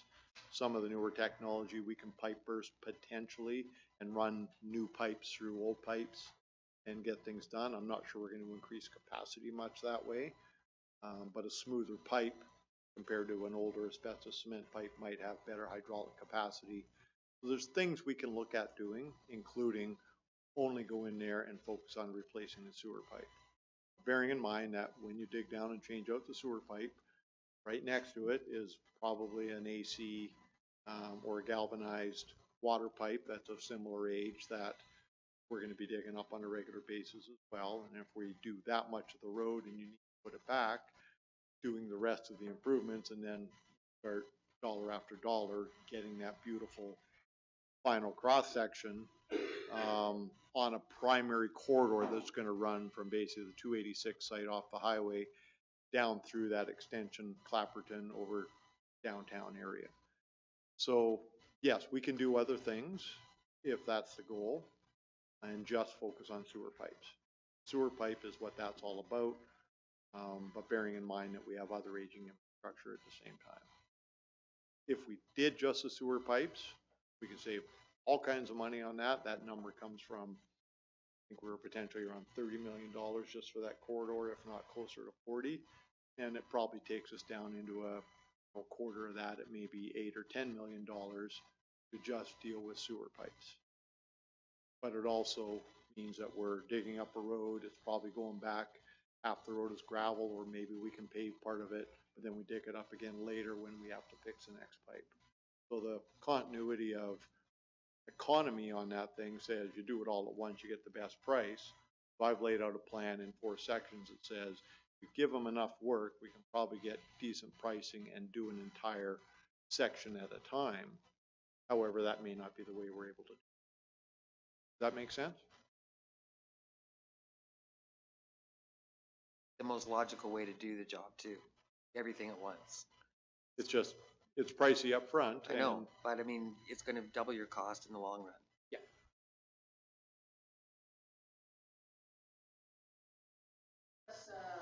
Sense of the lifespan left on the water pipes, or if we have any concerns with water loss in that corridor because of damaged pipes. Yeah, one of the things that we need to do is start doing a little bit of leak detection around town and get a real good handle on, are we actually leaking water and what is our condition assessment? But yes, as far as I know, most of that pipe in that area is older pipe. It's either asphalt cement, I've lost it. Asbestos, bingo, well done. Thank you. Asbestos cement pipe or a lot of the surfaces and whatnot are galvanized. So every time you touch something, it's brittle, it's rusted. And if you go down to fix something, you're chasing that fix, trying to find something good to grab onto. That stuff's got to be in that 60, 70-year-old range down there, if not older. And obviously near the end of its lifespan. If we do start getting breaks, yes, we can go down and fix the breaks. I haven't seen a lot of issues in that area yet, and usually you can see it in the roads. If we've been digging up something regularly, you can see it by the patchwork quilt all over the place. Haven't seen a lot of that evidence yet, so we're coming up on a time where there's going to be, issues starting to manifest. You mentioned like I kind of remember the 4 things. So this would be basically done over a period of time. Do one, do the next, do the next, do the next is what I'm assuming we're talking. Yeah, my recommendation would be to start at say Volk Street at Coldwater and start working towards Thorpe. Because if we deal with the downstream side, we start dealing with the bigger surcharging issues where they exist first and work our way upstream to where there's lesser flows. It also allows us, as there's a couple of parcels down there that are empty right now that would allow us possibly, if they go to development, to tie in sides, just one block at a time that are smaller, more maintenance-oriented projects if we have to take some pressure off of the next road over by allowing a crossover. So the route's been planned. There wasn't a lot of discussion at the open house on what else did you look at. We did come up with what we all believe to be the most valuable route as far as where the best place to spend the money. And it really wasn't competition at all there. If anything, you might stay on Coldwater over Clapperton, but if we bump over to Clapperton, it allows us to pick up a lot of the areas that are along Clapperton, one block either way of there, to alleviate problems as well. Councillor Egan, you have a question? I see your lights on. Oh, I'm sorry. No problem. Councillor Charney. And that's the area that, in your opinion, is the worst infrastructure in town, that number one priority? The worst infrastructure, I would call it the study that we just did regarding sewer has a lot to do with the development that's been happening and feeding through that area from a sewer perspective, including the development out at 286. So we're funneling a lot of sewer and still adding more. A lot of the infrastructure across that whole area, street by street by street, Wilshanna, Clapperton, Coldwater, etc., they're all of similar ages. Some have been probably redeveloped in different times, hopefully anyways. But I wouldn't call it the worst infrastructure. I'd call it probably where we need to spend the money to avoid catastrophic failure. In that case, I'd call catastrophic failure when sewer manhole surcharge and you're ankle deep in things you don't want to be ankle deep.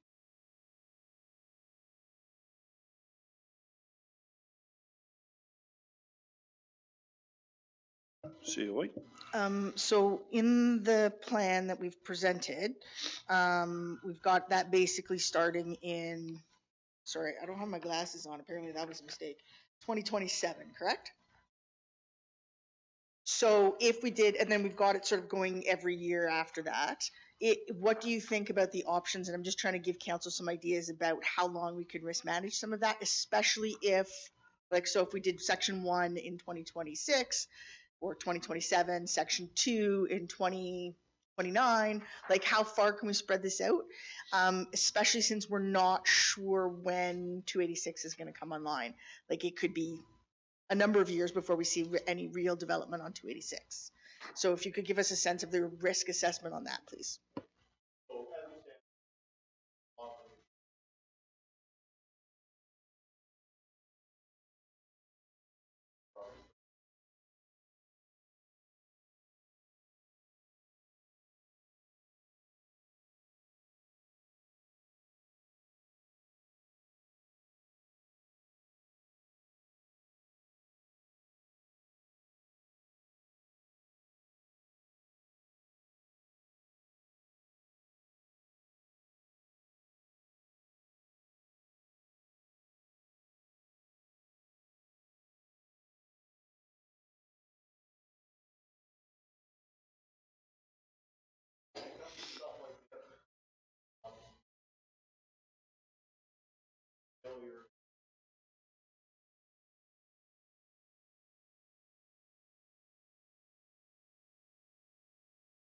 Same time, so the risk is fairly low.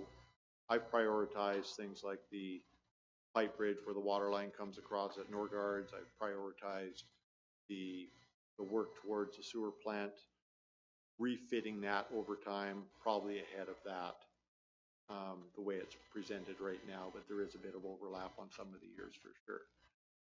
You're not going to get catastrophic failure on that. You're going to get inconvenient failure. That makes sense. Catastrophic failure, say for pipe bridges, wells, and sewer plant.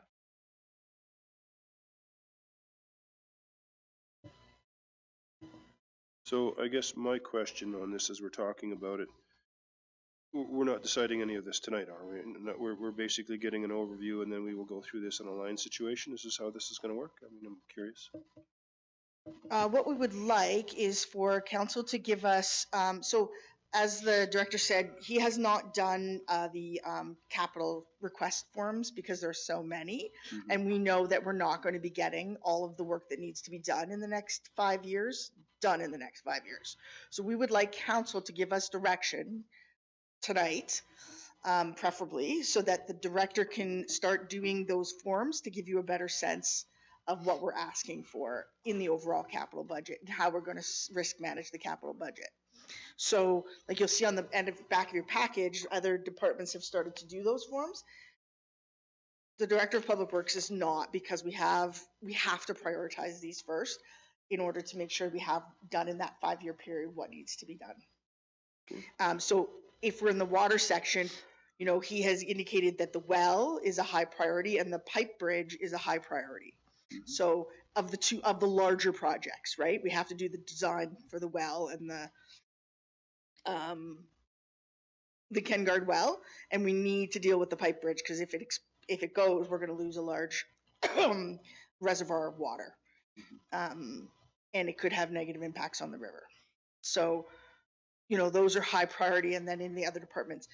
So I think what we're kind of asking you to do is you know, out of the water section, what would you prioritize for him to bring to you as the actual budget requests?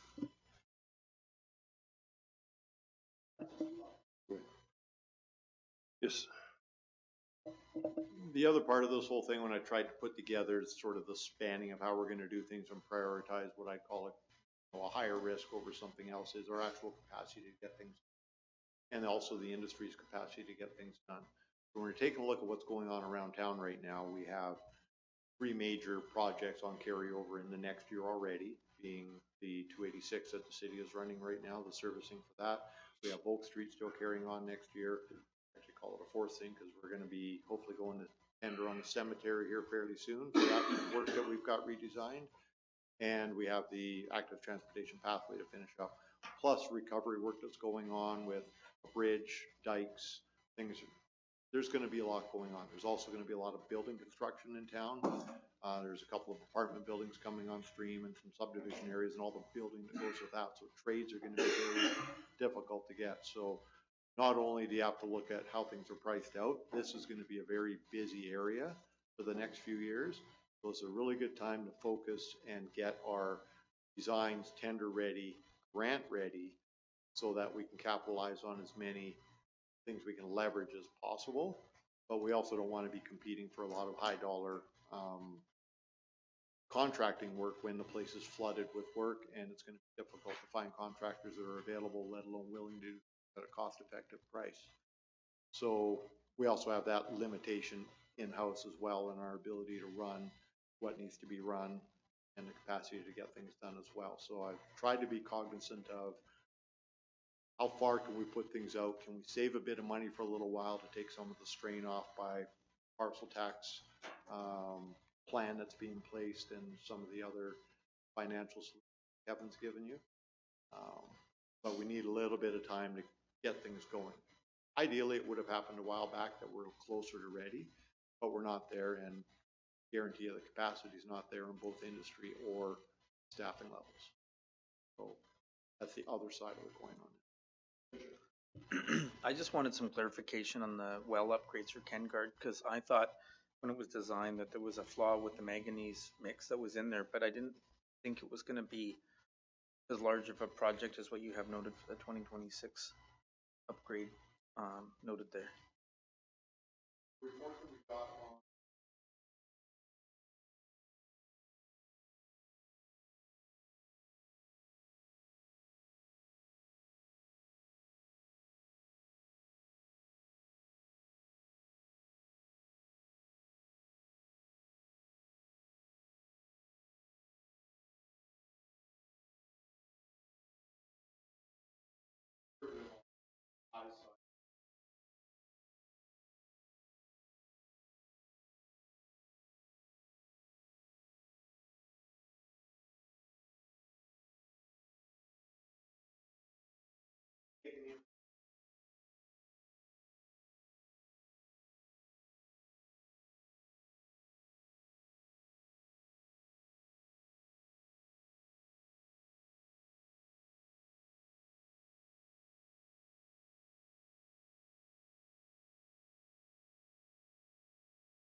what's got to be done for treatment. Knowing also that the manganese is an issue. If we just ran that water, we wouldn't be able to run it in our drinking water stream. We have to blend it with the other wells right now. And I think we're at about 25% capacity just to keep the levels. And he's still running a bit of a fix on a chemical he's putting in, trying to keep it balanced at that. So yeah. It's not an easy solution, but when you're talking about these type of things, there's always other ways of doing it. The question is the technology there now, and is there an opportunity to step into it? With a well, probably not. Sewer plant, we can probably do things in stages and work towards the end goal of a new retrofit on that thing rather than a brand new plant. Thanks. Good question.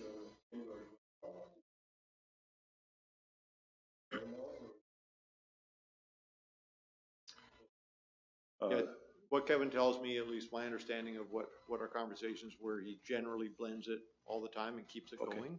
We do have one well over in Collettville down right now because the pump's out, has been most of the year. He's down to Fairley Park right now, I think generally. That's got a lot of hardness issues in it. We've already had some conversations with the clean power plant there about the impact that's having on them. Yep. So if we do blend in the KenGuard with that, that should soften things up a little bit.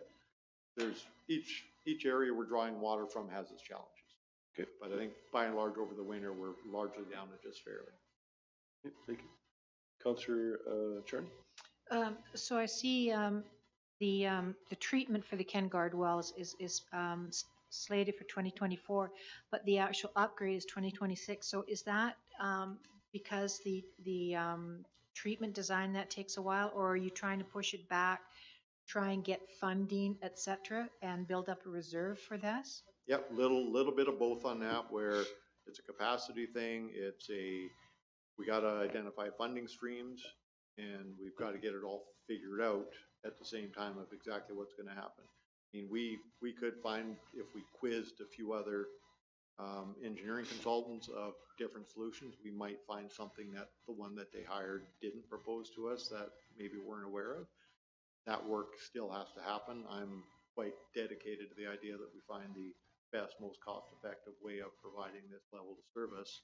If we can save a couple of $1 million, that's, you know, a couple of $1 million that can go into something else, ideally. So with a bit of direction that we're asking for, we can focus our efforts on how we deliver the ones that are most important to us. And I just happen to prioritize water supply, knowing that the drought conditions, the pressures on our water allocations are going to continue and probably continue harder as our population continues to grow with the adding of houses and subdivisions, like we talked about at the council meeting. It's a fairly important thing.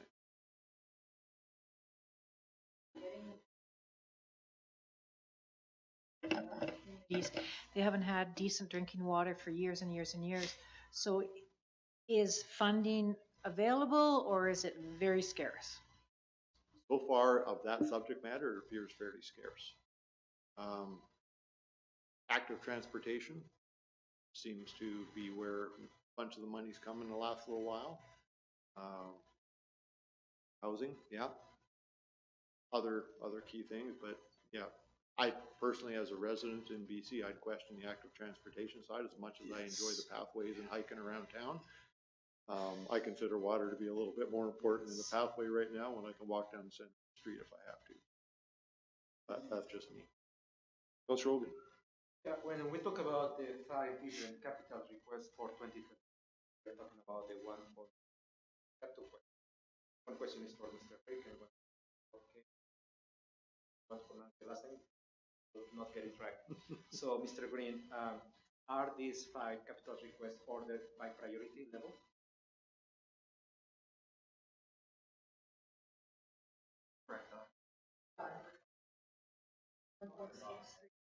No, they're not in priority. I'd call the pipe bridge priority number 1. Starting to work on Kangard well, probably a 3rd, which is why it's down the road a little bit farther, but not too far out. Collettville well pump replacement. It's down now and has been all year. We got to get that pump in there so we can use it. And reservoirs, that was largely inspections. That's not a pile of money, but I honestly believe, you know, very much like a bridge, we need to start inspecting our reservoirs, the geotechnical conditions around them, the structural condition, make sure they maintain viable. And it doesn't look like that's been done at all. So I haven't found any evidence of it. Interactive mountain Hold on, connection. hold on a second. So, second question. So, that could be for Kevin. So, what is the average amount allocated basis for the capital request?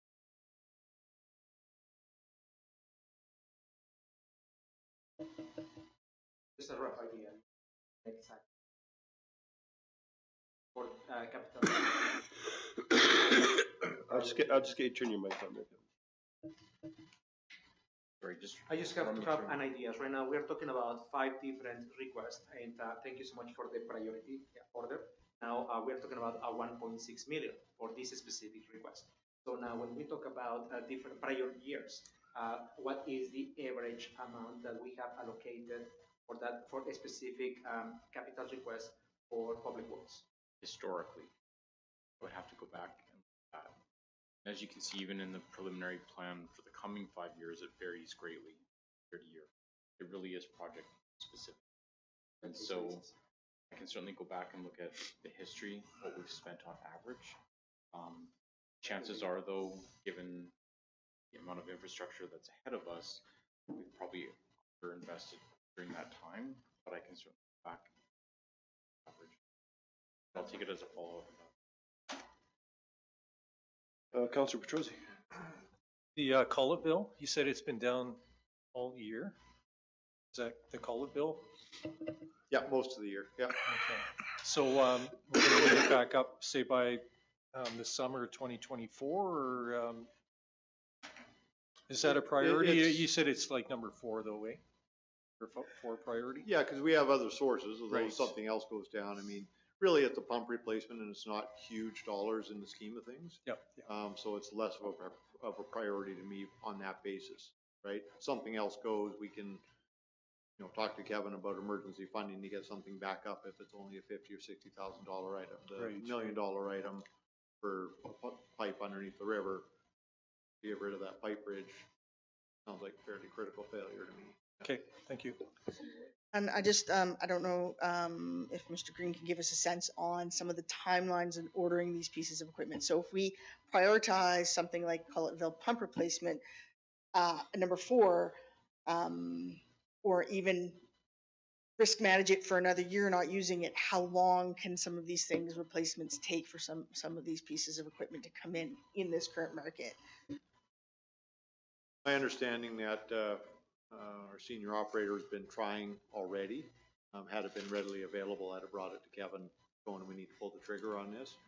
But later in the year, when we're sort of getting it dialed in, we might as well just wait until the next budget approves it, so we don't have the emergency spending. It can be 5-6 months easily. That macerator took quite some time. I mean, what they advertised and what they delivered, completely different. So. Could you repeat your top 5 again, please?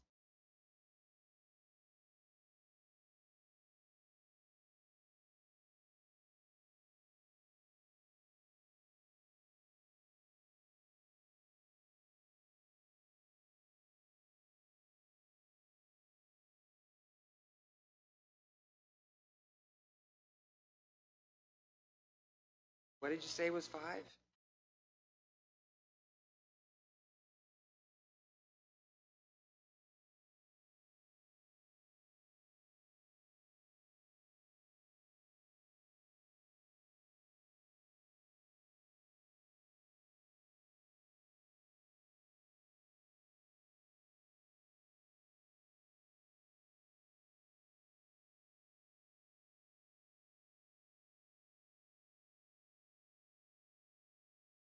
Okay, and what's the active mountain connection? Is that 286?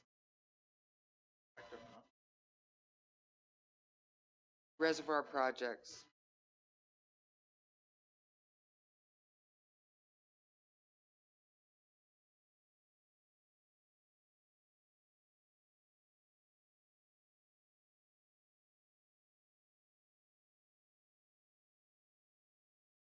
For that, to get it all tied into our system better for the upgrades we need. So active mountain is the flats. Call it Colville Flats. Yeah. Yeah, it's up the side of the hill there and that new road up to those old condos that were up there that didn't get finished. Thank you. Councilor Rogan, we've previously, over the last 4 years before 2020, spent on average $211,000. That's been our average investment historically.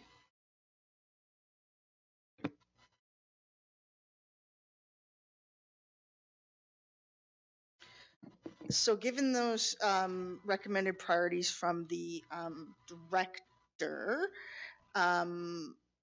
that what we're talking about is that 2024 supply and distribution projects, again, not catastrophic, not critical. We could risk manage potentially in there for another couple of years on that one, right? Same thing with the Kengard well. We could probably, if we had to, we could move that one down a year or two to get started on. Like could we risk manage that whole project for another couple of years if we had to spread these things out more? Yeah, the biggest risk on the Kengard well is what's going to be happening from a drought and a water restriction level. That provides us security for water. So I'm not hearing good things from the province on that. We had a meeting just last week. So I'd worry on that 5-year basis that as development occurs, our need for water expands with more development, that the pressures of those 2 aquifers that are the mid and the shallow one are going to be really tough. in regards to the corridor that is going to be across water, sewer, and roadworks, we could risk manage that or stage it a little bit more spread out. Just because you've got that 5-year window, and we just want to see where we can, what we have to get done in that 5-year window versus what we can risk manage and spread out, so we can allow for more investment time and more grant seeking time. Correct? Yeah, so in my mind, knowing that the sewer plant is probably more critical infrastructure than pipes in the ground, if we did anything there, money being what it is, I would say we focus on just replacing sewer pipes on the areas that are visibly calculated surcharging right now. We can dig up a pipe, whether it's that block, and focus on the pieces. At least get those pipes upgraded in certain areas for a much lesser cost, and deal with the overall infrastructure later if there's a will to go that route. But I wouldn't recommend right now, the way I've got it laid out, where we're doing full upgrades to include bike paths, sidewalks, road work, water, storm sewer, sanitary sewer. It's just, with the other constraints, it's too much. Thank you. So, guess you're looking for guidance. Well, I think, I think the pipe bridge, as we've talked about, seems to be the cause du jour, at 900,000. I think that's something we probably should look at. I mean, the way that I usually work this budget is I listen to the professionals, and when the professionals have something to say, I listen to it. So that would be kind of one of the first things I'd be looking at. Councilor Regan? I agree, and I would say that I think you should get the KenGuard studies started.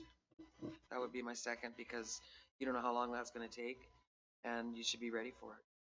We should be ready for it. Yeah.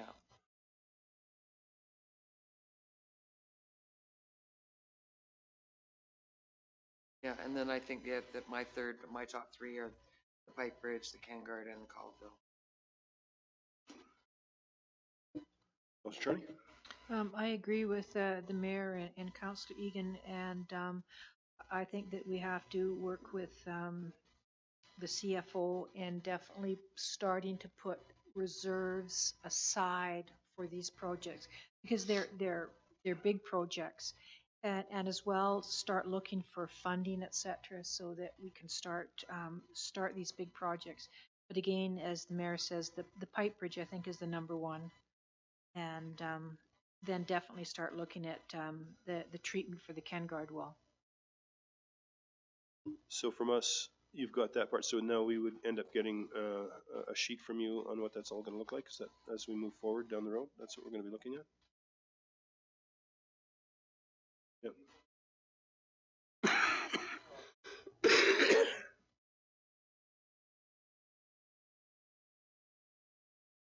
Councillor Petrosi? Yeah, I agree with those top three, so I want to add that in. I think it's important that we get the pump back in Colville, because I mean, it's like anything else. We can risk manage, but then we end up taking life off the other pumps to keep one dead pump dead. So I think in the long run, I think it would be better for us to make sure that pump is working, and we don't take life out of our other pumps, because I know they're super expensive. Just offhand, how many times do we pull the pumps out to clean? Do we do that every couple of years? Or I know we used to do it, where we would yank them out, clean everything, put them back in again. Do we still do that? I sure hope so. I haven't asked that question specifically, but that is a standard part of preventative maintenance on a system like that. Okay, so those are the three that we're looking at. So if we can get, oh, sorry. Oh, Councillor Sure. Well, I agree that the KenGuard pump, the well needs to be upgraded. I know that we had a tour a couple of years ago, and we got to see and tour that on the last group. We had the former director in there, and the pipe bridge, I mean, it sounds like it would be quite the cost if we lost that, so I can appreciate that, but I would also hope that we don't let the Collettville pump sit for too long, because if it's not that high of a cost, maybe we should just do it in case something fails with one of the other ones. The only thing I'm thinking. Because if we have a failure on one of the other pumps, that would put more stress on what we have existing. Well, sure, yeah, but why make it worse? Leaving it. Councillor Oldham? So, pipe bridge would be my top priority. I'm trying to find balance here. So I understand deficit, understand what would that mean to tackle all these three priorities in the best case. That would be the best scenario. I wouldn't say the realistic scenario. So I would like to go for the one, and we can reassess later on. Have that room. Thank you. Councillor Charney? Oh, I kind of turned it off. Because, you know, I said if we just do 1 and 2, it's $1.35 million. If you do 1, 2, and 3, it's $1,435,000. So I think definitely we have to start with the bridge, which is 900,000. See where we come in with other requests, and then see if 2 and then 3 can be completed. I think it's an overall picture of everything, so that at least we've got now the 3 top priorities for the water, and we know what they are. So then we can look at everything else and then say, okay. well, these are the 3 we're going to look at. We not necessarily will go off all 3. Yeah, No, that's no, correct. that's what Yeah, I'm saying. That's exactly. what you said. Yeah, that's exactly how we're going to do it. Yeah, that's Yeah. what I said. Yeah, we know what they are, and then we can balance with everything else And and that's then why decide. usually when we're doing budget, we have a sliding sheet that tells Yep. us what it looks like, where the percentages go, et cetera. So again, it's just to get it on the floor and talk about it and see where we want to go.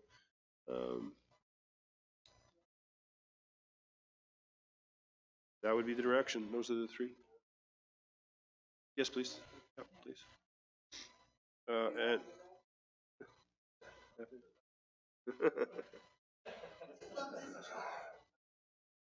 so, Kevin, when we move on to something, can you just give us the page that we're referring to so we just know where we are at? So, I guess we go to sewer. Certainly. So I'm on page 53. Okay. We'll start with operating expenses. Well, I guess I have probably the original version. Did that change last night? I don't think so. Okay. No changes. Okay. So on the original committee of the whole package, I'm on page 53, sewer operating expenses.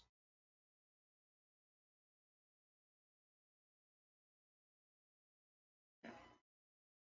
So again, the actual operations side for sewer doesn't have a lot of movement year to year.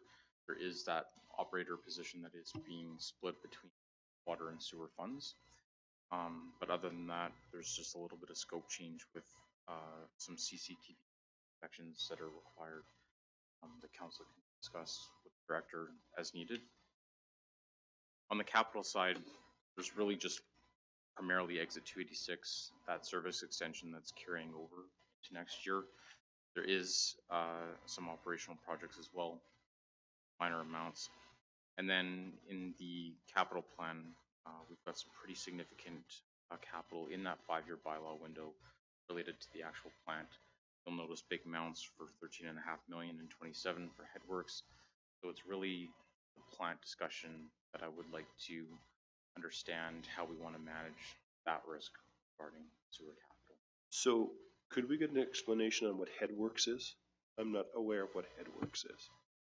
I'll get you turn your mic up. Yeah, so that'll be when sort of the receiving area, like the primary technical area for the sewer coming in, for it to the macerators in there and the overall process control right there, right? So that's the guts of the plant. So the one we have now is starting, is it not full? Can it take the capacity or is it just failing or what's happening with the one we have now? It's getting to that life cycle end. I believe personally that it took some extra damage from the flood that wasn't necessarily identified in post-flood inspections, which what I believe the macerator went down this year to that end, and well before its lifespan. And same thing with even like some of the pumps that we talk about. When things start going like that, you got to start wondering if they sucked up some gravel, and those aren't good for things that aren't used to crushing gravel. So, the plant itself, I mean, they gave us the report we got on the plant gave us a capital list, and those items have been cherry picked off that list and put into this budget over that period of time, based on importance, what they call critical right now, and trying to push out that major, what was it, $13.5 million one as far as we can, knowing that we have some other things we can work on around it. A lot of that's still capacity. Do we have the ability to deliver projects like that with everything else going on? Does the industry have the ability? Are we actually ready for it? And can we manage the risk by doing minor repairs as we go? And I think largely we can't push things off 10, 15 years. Probably shouldn't. We have to come up with the plans on a shorter basis, save a bit of money, and try and implement what we can to get us in the direction. So I'm assuming this large cost for this headworks replacement is because you can't shut down the one you have because it takes I'm sure it's constantly being used. That too. So you'd have to basically redo another one somewhere else and then tie into it once you've got the new one built. I'm just trying to get my head around a $13 million hole in the ground. So yeah, that level of detail on how it goes together, I'm still looking for the guys that do the process design to figure out how it all goes together. I've got a report that identifies headworks at a price without a lot of definition on how they're going to do it. It was a higher level report that we're working off of for the long-term capital plan. Okay. Once we start identifying components that we're going to work on, we get into the weeds. My biggest issue, same thing with the water, is you give me direction on how I spend my time and where my focus is. Yep. That's where we put the effort. I don't want to touch 150 things lightly. I want to touch a handful of things hard and find the best value for the city. So I'm assuming when we go ahead with something like a headworks replacement, we build it not the same, we build it a little bit bigger to, in case our town grows, et cetera, we don't have to come back in 5 years and go, gee, we did this too small. So I'm assuming we move to the next size. Yeah. Part of the assessment in the report was about capacity, long-term, moving into that 2040 population basis based on growth, similar to the water assessment. So yeah, we are dealing with some capacity as well. I hate to be the bearer of bad news, but I'm not giving you $13.5 million. Got that. I knew that before I walked in here. So I guess like the other situation, what is, when we look at this sewer project chart, where are we on your, where you'd like to be or what you'd like to see move along? Where are we needing, et cetera? Like, is there a danger here somewhere that we need to address? In the way I presented it in the flow chart on my spreadsheet for years, that was essentially my priority list as far as what's important. So that list, if it's by year, I'd say that's it. Okay, thank you. Yeah, and I've tried to temper it a little bit based on we're doing something, trying to do the more cost-effective things up front that are getting us some bang for the buck, whether it's the electrical, where the heck is that in there? Safety room, compost, watering. Electrical and SCADA. Yeah, it's way down there. It's a risk, obviously. Although we get that dike built alongside the yard, the risk is starting to go down already. Now, with the, one of the things that caught me on this was the electrical and the SCADA. Is it something that do we have to move the whole thing all at once, or can we start to move at certain pieces at a certain time, tie in, or does the whole thing have to go? The report that we have didn't give us an implementation plan. It gave us a bulk. This is the system we need to deal with. Here's what we think it's going to cost. Okay. If you agree with the prioritization of this thing, I can get into the details and start coming up with implementation plans, costing things out and getting as much. Like this is Class B estimate type stuff. We got to get you up to a Class A or Class B estimate. Sorry, can you just, for councilors who are unaware, explain the class estimates so that there's a better understanding of why you're saying we don't actually know if 13.5 million is the correct number? Can you just kind of explain for the councilors and for people listening at home the difference between the estimate classes? Yeah, so a Class D estimate is more or less that word conceptual, and you move all the way up to a Class A, which is your tender better be within 10% of that Class A when you put kind of a thing, and then everything in between. So when you're doing planning studies or functional planning studies or this was called a master plan, even though I'd argue it's not a master plan the way it was laid out. That's generally a Class D or a Class C estimate. When you're applying for grants, they're generally going to want to see you in that Class B range, if not better, depending on the grant. So they have some certainty that you need the money they're giving you, and there's not too much fluff built into it. I would say at a master plan level, like they're calling these estimates, there better be fluff in them, right? And better be room. We should be able to bring these numbers down. Councilor Petrosi. Can you explain the dewatering equipment replacement? What that exactly is? Can I call a friend? Okay. Can I call a friend? Hey? Oh. Yeah, so. Not really. So the stuff going out to the compost site has been dewatered, so the water's going out the pipes to the RI lagoons. These dried out solids are loading into a truck and going out to the compost facility.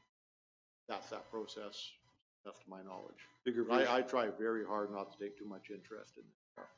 Bigger version of septic tank. Okay, so this is why I know this. Yeah. Councilor Egan. Yes, I would like to know if anything has been done about a decision on whether we're going to run the compost facility or if we are going to put it out for tender. Okay, so here's where we're at on that. Expect in the early new year, I should get bored over Christmas time and write a council memo to this effect to get a decision on it, but based on what we got from council a little while back, we went out for a request for expression of interest, and we have 4 submissions, I believe it was, sitting in my briefcase, ready for final review. That gave us 2 or 3 different options. So we're going to be asking you which option you prefer at some point for us to chase down under a tender. So there are other viable solutions. What I can tell you based on that initial review is that regardless of what we do, if that facility is going to stay viable for us or for somebody else to lease it or to take it over, that site needs some improvements. Okay, that's one way or the other. was. So our investment is going to have to be there. If you want to decommission the site at some point and do something completely different, it's going to cost us money to decommission it. Wouldn't be my recommendation, mainly because as long as you have a site and you have the ability to compost your solid, or what do they call that stuff? Bio waste. We're not tied to something that could get double in price overnight without any warning. We have the ability to do things more cost effectively ourselves if we have to. We have a little more control over the market that way. So I don't think there's any way out of not spending some money on that facility. Even if an operator wants to give us a proposal, they're going to have to blend in some cost to get it upgraded. We're going to need to upgrade the water to it. I've already talked to our operators, and the best solution they figure for sewer out there is put a tank in. We just send the vac truck out to suck it out every once in a while if we continue to operate, once we get a washroom put on site. But the biggest thing there is going to be water supply to that site. Okay, so then when you give us those tenders to review, will you also give us a submission regarding if we were to truck it to another place ourselves? Yeah, so the choices you're going to have as to where we go for tender. We did an expression of interest, so we know what the market can provide.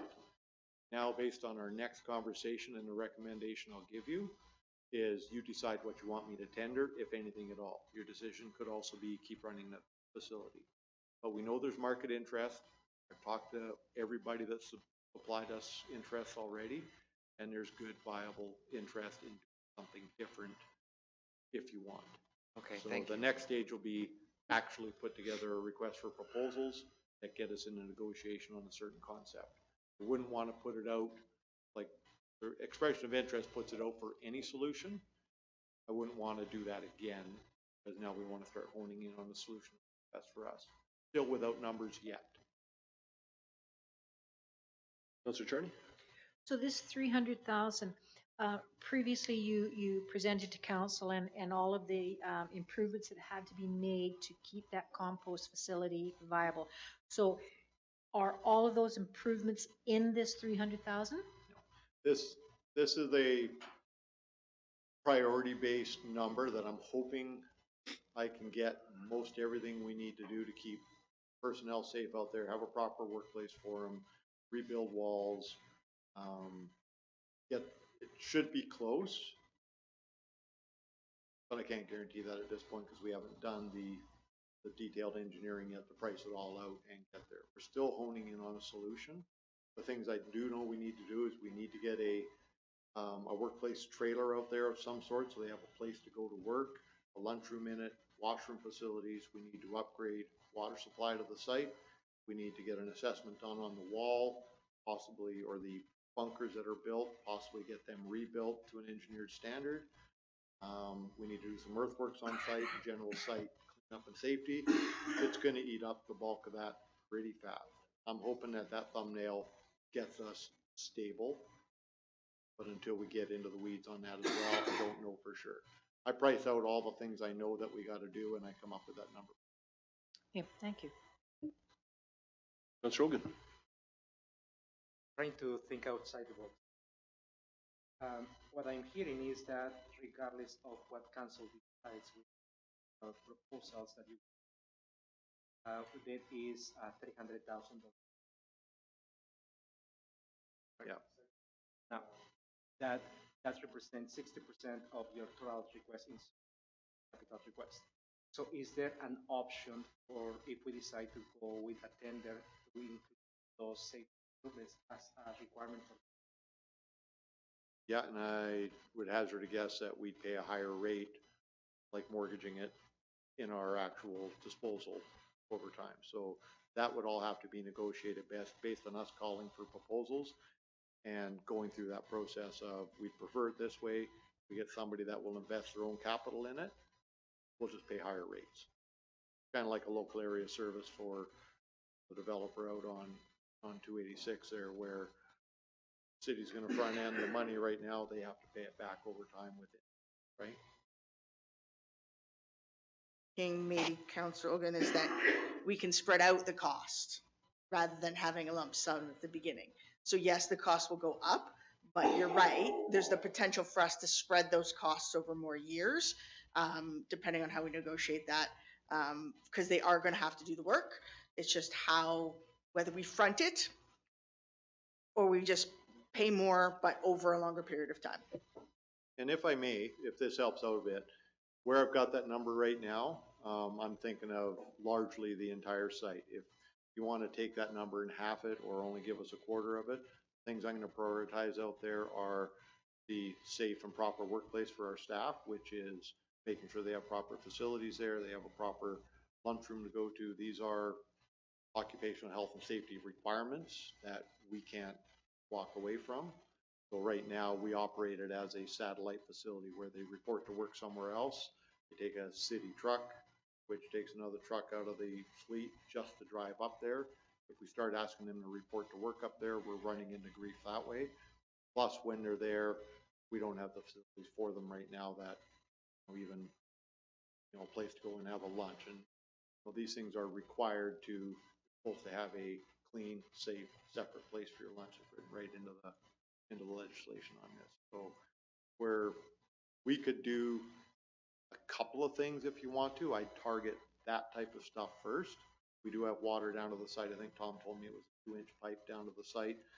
I trailer in, I could put a washroom in. I can get a few things done for a lot less, especially if we go buy a used job site trailer that's rigged up for a lot less. I wouldn't recommend a brand new ATCO installation because that's just going to be very costly. I mean, we have to think outside of the box, like you said, and come up with the cost-effective solutions.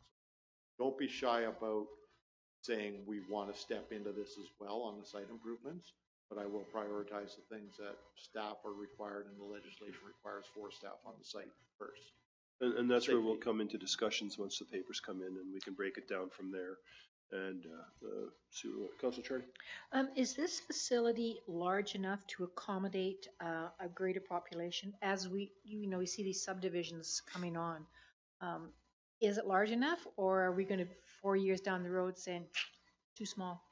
We need to enlarge It's it. too small already. It's in a spot where you got a very steep bank down to it. The road is sketchy at best. There's not a lot of storage room, so right now they're actually hauling out of there right now to make room. They're taking material over to the RI basins right now, and we're doing some landscaping, trying to get rid of material that didn't sell this year, so that we can keep producing material and have a place to put it. So it's not big volume. People I've talked to that expressed interest in it, I let them know that we do have property over by the septage receiving station at one end lot at the end of the airport, that can be considered potentially in negotiations if they need an off-site storage spot. But you also got to deal with the fire risk and the safety of it as well, because you can't have a compost pile over there spontaneously combusting on you as well. You have to be able to manage it. You want to keep things fairly close together. But, to that end, yes, it's small. In your opinion, what is more cost effective? The city maintaining this or having a contractor come in? It should be more cost effective if the city does it itself, because the city's not interested in profit that way, right? Private sector is going to have to build profit into this, and that in itself should put 20% part site on. A 20% more increase in price? I would think.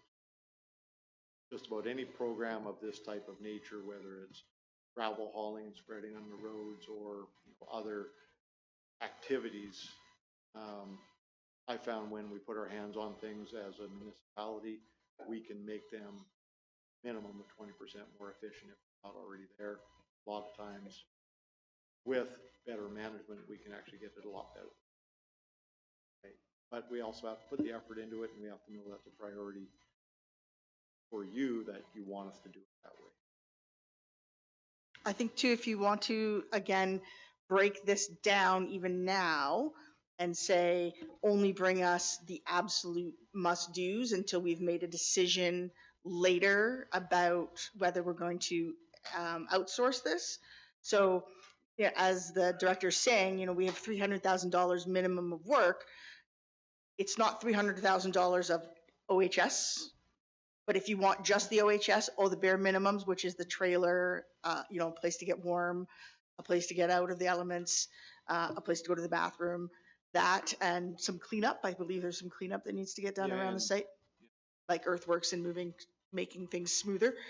He could just bring those, and we can defer the rest of it until we know for sure what we're doing with the site. Well, I'd like to see the full deal, and then we can debate what we want to move. So for myself, I'd recommend the 4 for 2024 to bring, and then we can discuss those and break them down as we move along, because with the electrical and the SCADA, if that dike wasn't going up and we hadn't received money for the dike, I'd say, maybe that's a priority in case we ever get caught in a situation like that again.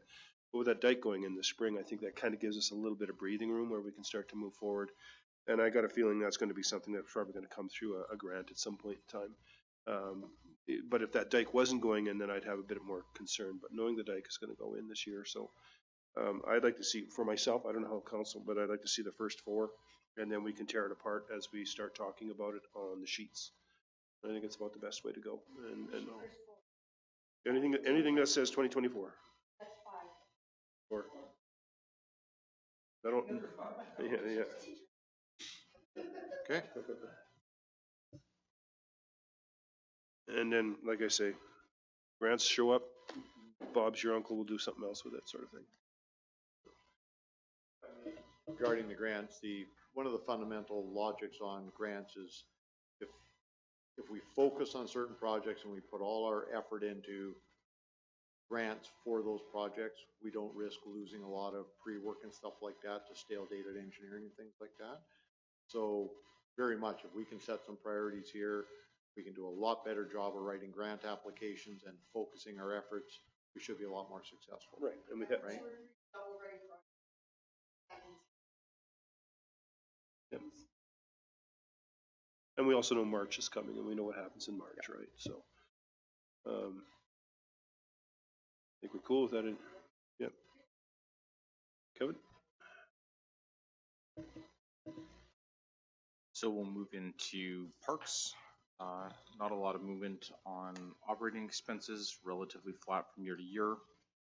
We do see scope primarily relating to just some cleanup in last year's budget that needed to be corrected. And then you'll notice that there is a drop in 2025, and that just reflects the absence of some playground inspections and some park irrigation audits. Anytime you see a drop from the prior year, I've tried to comment on the reason why, given inflation and wage pressures, etc. That would be unexpected unless there's a valid reason. So you'll notice that I've tried to comment on that for you as we move forward. On the capital side, you'll notice that there's about $1.5 million in requests for council to provide some direction in terms of what we want to prioritize. Thank you very much. Rick, can you explain to me what a side bed revamp at Maz curling parking lot is? Maze? I'm just curious because I have no idea what that is. Okay, that's a project that our supervisor in parks, she's brought to me 2 years in a row right now. She wants to fix up the side flower bed over in the Maze parking lot. Okay. And revamp it, basically. Okay. Okay. I just was wondering what that was. Sorry. Yeah. And if you've noticed, we just over in that parking lot area, we just changed out all the lights. Yes. It's like daylight over there. I know, now, it's so. awesome. So where does council want to go in there? Councilor Charney. Can you tell me about the parks entrance sign replacement? Where are those sign replacements going? Signs that we have identifying each of the different parks. So there should be one at Central Park, Rotary Park, I don't know. Post ones with the center built into them. Those are all starting to show deterioration and wear, and they need to be rejuvenated at the very least, replaced. Because they're not very old at all. Yeah, it's pretty sunny and hot here though.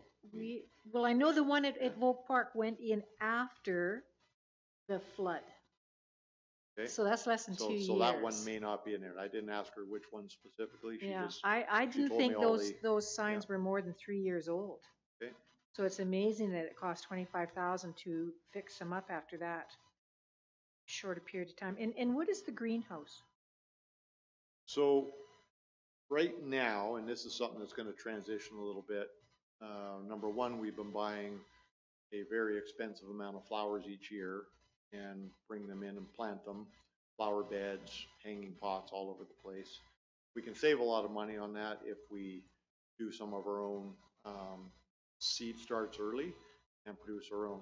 They have been storing a lot of the stuff they buy as they get into planting it, bringing stuff early in a greenhouse, and it's, from what I understand, it's 1 to 2 years, and the ones they've been buying for $500 or $600 with the plastic on them get blown out of the yard fairly quickly. So knowing that we can't afford to build a building that includes a new dog pound, sign shop, wood shop kind of a thing, and a greenhouse on the side of it, I'd like to get a kit that's going to last a number of years. It's made for the snow loadings that we have potentially, and wind loadings that we can set up, and it's always there, and maybe we can save some money by starting stuff in, I'm not a planter, January, February kind of a thing, so it's ready to go in May, rather than buying mature stuff at a much higher price. We do want to try and get into more perennials and things that take less water, obviously, depending on the application. We have to be worried about throwing stuff out midway through the season again, like we did this year. And that's a separate project. But this was all about being able to start stuff from the seed and work it forward. Yeah, you mentioned the drought, and I've mentioned this before. I think as a community, we should really be looking at our gardens and setting the example and going drought resistant and perennials, so that we're not, as we have in this year, ripping them out. Yeah. You know, and the water consumption. So, you know, that's another thing that I would push for would be drought resistant gardens versus flower gardens. I have no problems with the hanging baskets because they add color to downtown. But as far as the gardens, I think we can have very attractive, drought resistant. They do take maintenance, but you know, you have to maintain your flower beds anyway. Yeah, and last year at this time, they'd already made the flower order, and I've challenged them with come up with a different plan this year so that we're moving to something more sustainable. So we haven't made our $35,000 flower order yet. So. Seal. Well, two things. One, the park signs, some of them don't match as well. Like there's some park signage that doesn't match our branding or other park signage. So there's some of that. We also have a line on some grant money around signage in the community. So Kevin and Danny and I were talking about that last week. So, you know, that's where we were, you know, we may be able to find some smaller grant monies for some of these projects. Like even the greenhouse, there's some agra stuff, especially if we were thinking about maybe making some of our gardens food-based. So people who need that food could pick from our public gardens, which they're doing in some communities around lettuces and you know, things like that. So there's some for some of these smaller ones, it's actually easier for us to find small grant pots to address some of these ones. But there is a lot in 2024 here. So yeah. We have also talked about for the picnic tables, and I don't know, Rick, where we are with that. We had a source maybe for some slabs at a reduced cost, but we're not. Don't make a minimum. Maintain a fairly stable budget long term. But for right now, I mean, I can probably get 6 or 7 table slabs out of the budget we've got proposed if they're concrete. We've keyed into some potential for donation or very low cost paver type options as well. That if we can leverage that connection, do things more cost effectively. Right now it's planned out as putting a concrete pad down, knowing that when we put picnic tables or if they're already someplace that's on grass, it take longer for us to maintain stuff as well. So get things on a slab that we can just run around with the mowers, saving time and cleanup's easy. Just had a conversation with Jeff up at Barkman, and they no longer make the picnic tables, but they do have the ability to reform them if they so wish. And I asked him if he could give us a price on what that would look like. So tables? Yeah, they make tables. Tables up there, or is it pads? Yeah, concrete so pads. Well, last time I checked, we have a whole pile of tables sitting around someplace. But Councillor Egan. Thank you. I just wanted to play the devil's advocate a little bit here, and a lot of this flowers and greenhouses and things, it's extra labor. 35,000 we spend on plants every year. We're supposed to be trying to find a little bit more money here and there. I think we could go a couple of years without flowers in town. I know it adds color, but we are trying to pinch. Well, I won't comment on that because we tried that once. Well, if you speak my language, cut down all the trees and pave paradise, man. Well, I think, you know, for myself, we decided to go with drought resistant in our backyard with our flower beds. And I'm glad we did because it works out great. But they're not as pretty. They don't bloom like the other ones do. But last year I watered twice in the whole thing, and they were green at the end of the year. So I think drought resistant and native plants is probably something we should be looking at as we move in the future. So, yeah. I agree with Councillor Ian's comment. We are trying to find places where we don't necessarily have to have the nice to haves, so we can support the must haves. It doesn't seem like a lot, $35,000 a year, meh, you know, but that's $350,000 over 10 years, plus the labor. So, you know, maybe the hanging baskets in particular aren't the thing we should be doing, but we should be setting those beds up for perennials and native and drought resistant plants that, yes, they take work to maintain, but they also are more in line with our water restriction requirements. And that's a policy we're going to be reviewing, is how we're watering our grounds and things like that. So, you know, it's beautiful. I mean, they're nice. It's like the Christmas lights, right? You put Christmas lights up on posts. Guess what? It costs money to put them up there. It costs money to have them on. They're beautiful. They're very festive, but it all costs money. Right, and the thing too is let's say we decide not to put plants up for 1 year. What are we going to do with barren dirt? First thing you're going to get is comments from people from out of town going, "What's wrong with you people?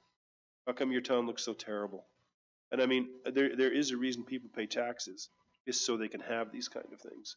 So as far as no plants, forget it. That's not going to fly. There's just no way. So you know, you come to Merritt and all you look at is dirt. I mean, that's not going to work out. Baskets are not something we have to have. Well, maybe we get those fake ones. Silk flowers. Well, we did perennials 1 year, and we put them out, and by Monday morning they were all gone. They all got stolen. So we had to rebuy plants twice that year, and I do believe that was 2015 or 2014, because we thought we were doing something great, and then all of a sudden they all disappeared. But I don't know. We've had issues on that before. So do you have more here, Rick, or for myself, where do you guys want to go on this? Do you want to look at everything that's 2024? Or what? And just as they're looking, I just have a question for you, Rick, on the lawn bowling surface rehab. How many lawn bowlers do we actually have in this community now? Because I know we were almost down to like 4. Well, you can't lawn bowl right now because the facility got wrecked when they put the pickleball courts in. Okay. Half of it got taken up to pickleball courts. The other half, apparently, they had equipment all over it, and okay, it's done. So my understanding of that particular facility long-term is there was other community partners that put money into it. I think TNRD was one of them as far as funding the construction of those things. So we either need to get it back into a maintained condition, or we need to talk to the people that helped fund it and put together a little bit of a plan of what is it going to turn into, if at all, with everybody in agreement. Because somebody else has got money into it as well, I think they deserve to say. I really haven't had time to put people together on that quite yet, have that discussion. If there is an interest on your part to resurrect it, we'll resurrect it. It's specialized turf management is what it's going to take to get it back again, because it's pretty fussy stuff. Also probably going to be very labor intensive when it's put together and water intensive. Tell me it's not important in this budget. I will work towards putting the people together that were involved in establishing it in the first place and try and come up with a. I'm not saying it's not important. I just know that at one point in time we had 4 lawn bowlers left in town, and it was hardly being used. One of the reasons that they did go to the pickleball courts is because the lawn bowling just was not getting used. Maybe twice a summer, and that was about it. So yeah, I would like maybe some in-depth and see if there's still an actual viable lawn bowling club, and if there is, sure, let's fix it. But yeah, and part of that discussion right now, or when you're deciding on budget, if you'd rather than fund it this year, you'd rather us have that public engagement on this. Well, I see you have it for 2025, so yeah, gives us time to do that public engagement. So yeah, because I honestly I didn't realize it wasn't usable at this point. I've seen people doing yoga in there. I just wasn't realized that it wasn't usable at this point. So thank you. Council, what's your purview? Do you want to just go with the 2024s and we'll hack that apart as we move along, as it's listed? Well, that again, that's what we'll discuss when it comes up on the paper, right? That's the discussions. Well, I would rather, you know, like the old days, I would rather see the papers and then we can talk about it as it comes, you know, because some people may have a real passion on greenhouses. I don't know. You know. I just want to be clear, you're probably not going to get a lot more detail than what the director has already provided or any change in the cost. So that's kind of why we brought it here, is so that if there's something you want to deprioritize, you can do that. Like, so if you're not too worried about the concrete pads for the picnic tables and you don't want to do that right now, that's a $20,000 we can take out. And then we just want to remove some of the things that are not necessary. Well, like I say, even though it's in there when it comes to the discussion, like we need to have a discussion, No, I'd like a more discussion on a piece of paper once we get there. I do, sorry, that's just the way we do it, you know, or have done it, where we want to go with this, but I mean, you know, I'm not about to say, let's take everything 2024 and pass it tonight. It's not gonna happen. It's just not. So, you know, the greenhouse has some value. I mean, it has some value that maybe we cut. So maybe a $35,000 order comes down to a $10,000 order, or maybe it makes no difference at all. I don't know. Oh, yeah. Quick question. No, hold on, Councillor Chair. No, you were up first. Rotary Park spray park replacement design, I had a question on, mostly because I know a couple of years ago there was a leak in one of the pipes underneath there, and I thought it was replaced via insurance claim. So when we say replacement design, what are we looking to replace? The whole park or? Right now, the surface is deteriorated. Yeah. So the opportunity, I guess, if you want to call it that, is to review the function of the park, the facilities that are on it. Yeah. If we're going to look at resurfacing, because that's sort of where we're at right now, and resurfacing may involve taking the surface off of it and leaving it concrete. Well, there's one in Kamloops they just built. It's all still concrete. They didn't put a surface on it at all. So finding out what that next, because it's near the end of its life as well. I don't know how old it is, but 1991.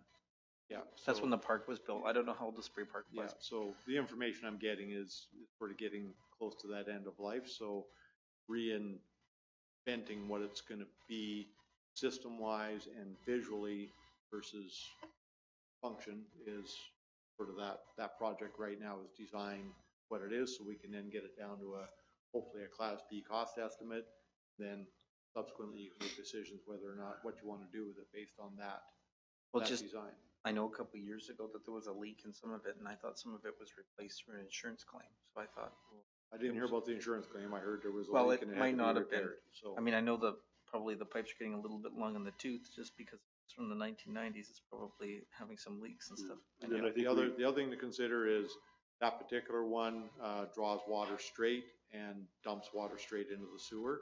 And there are options with newer ones where you can recycle the water as well. Yeah. It takes a little bit more process and management of the water itself. You could also go to can we use that to water the grass in the park rather than just dump it down the sewer? Yeah. So we can leverage different ideas. Okay. But we need to start getting it on paper and figuring out what that's gonna look like on its next life. Okay. And I do believe we resurfaced it in 2015 or 2016. Yep. Because it was yellow for about 4 or 5 days before it cured. Yep. So I remember when we did that. Councillor Egan. Thank you. Irrigation clocks, do you mean irrigation timers? Yep.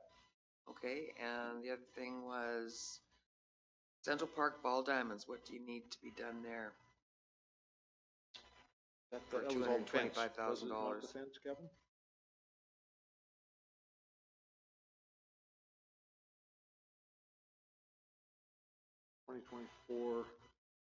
Central 2025. Park netting, so we had a netting one, what's the number on that one?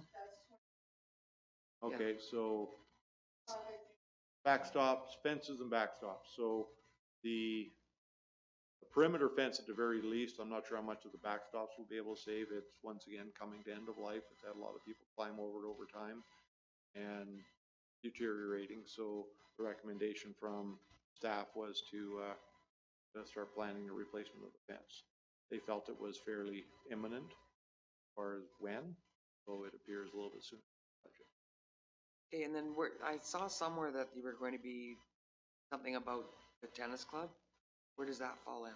Yeah, so that's probably in the public works engineering design side of things, because we're helping out facilities on that one. So right now, I've agreed to bring the budget for the what can we do with the tennis courts in for facilities, and see where you're at on that. So we don't know what needs to move yet.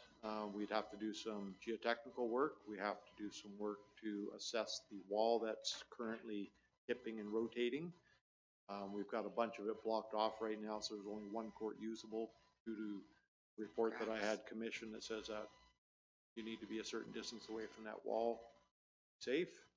and all the cracks in the surface. There may be some solutions that allow it to stay there by building up on it and filling cracks. I got a sneaking suspicion there's no sub drains and things that actually keep it from moving around, which I think is what's causing all the cracks. So it could very well be that after the assessment, find out it's all got to come out and be rebuilt. You may also find that there are remedial solutions applied to it to get it viable for a fraction of the cost of full replacement. Right now, it's just a big question mark, so we need the homework on can we save the tennis courts. Okay, so I did happen to go and visit with the tennis club, and I've sent you all some pictures. It's ugly, right down to pretty thick weeds growing through the cracks. Those cracks, Yeah, some of them are huge. really wide, which tells us the, you know, and this could be partially moving. flood related, but it's been Yeah. happening for a while because they have been patching it for quite some time, but the guys that patch it now won't even come back and patch anymore. But the amount of movement in that thing is caused, you know, slowly opening those cracks up over time. We're getting some very good heavy stock weeds come through there, which doesn't help either.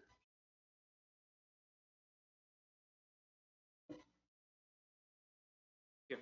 So I feel that we are not providing clear picture, clear direction to staff of what we are supposed to give priority. We're talking about nine different capital requests. I feel like this is the moment to shortlist those priorities and just move forward the ones that we feel that will have a major impact to the community. For my own sake, I'd like to go back and ask Rick again, name please the top priority capital request for parks. Really on the short basis for the, out of the 2024 groups, because that's obviously, if I got them in the current year, they're more important than stuff that's pushed out farther. The irrigation clock upgrade, those are no longer serviceable because they're old technology. So if we want to keep the irrigation running, we got to get the clocks updated. Skate park is getting to be a liability with some of the areas around that.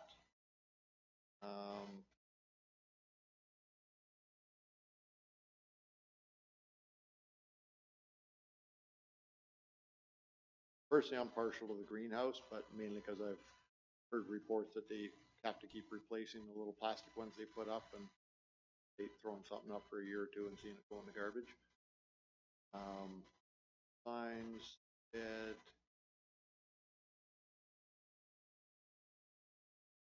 And honestly, the Rotary Park Spray Park, the amount of traffic that place gets, that would be a pretty significant design project to make sure we know where it's going in the future and we all agree on a design that's going to work.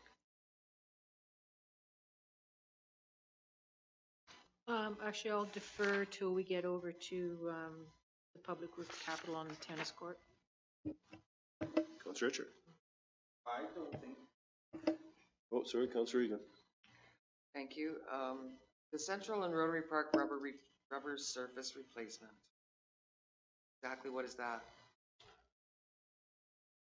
It's second from the bottom. In 2027. Yeah, in 2027. That's the playground Yeah. rubber. It's So that's an end of life replacement. That's what they're telling me. It's starting to show deterioration I'm just now. wondering what that is. It's the surface, the playground will get bounce on. Yeah. it's the surface you fall on when you fall off the playground. And you fall on your end.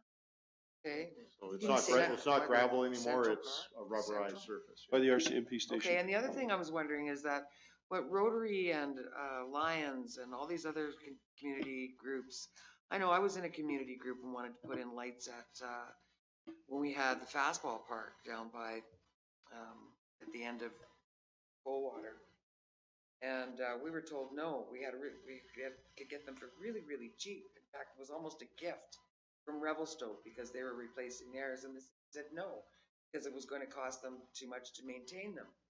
Because I guess fastball wouldn't be able to maintain them. Anyways, so now does Rotary and Lions, and when they put these in, was there an agreement that they would continue to help, you know, with the upkeep?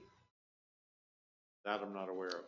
That would be atypical for such an activity. It's usually the donation of the infrastructure is their contribution. It would be very unusual for that to be a long-term agreement around maintenance.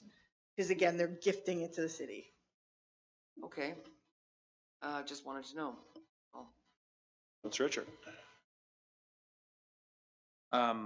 I know we were talking about priorities, but really the cost of all 9 projects is about 170,000. I thought, well, you know, when you look at the concrete for the picnic tables and the sign replacement, the greenhouse, the pathway connection, it's, you know, 2% of our annual budget roughly for a lot of things that people can use throughout the community. Like when I look at this and think, okay, the irrigation clock and greenhouse and, you know, people get to enjoy the flower, like compared to the water and sewer projects, it's kind of small, and I don't know. I can see where picking the top 4 is great, but at the same time, these are kind of things that the spray park, the ball diamonds and everything get used a lot, especially by people who don't normally complain about other things. Like people who play ball and spend a lot of time outside in the sun seem to be happy with how things are run generally. So could we not keep them happy by just doing them all? I like the idea of the these are 170,000 compared to the others at small potatoes. I don't know.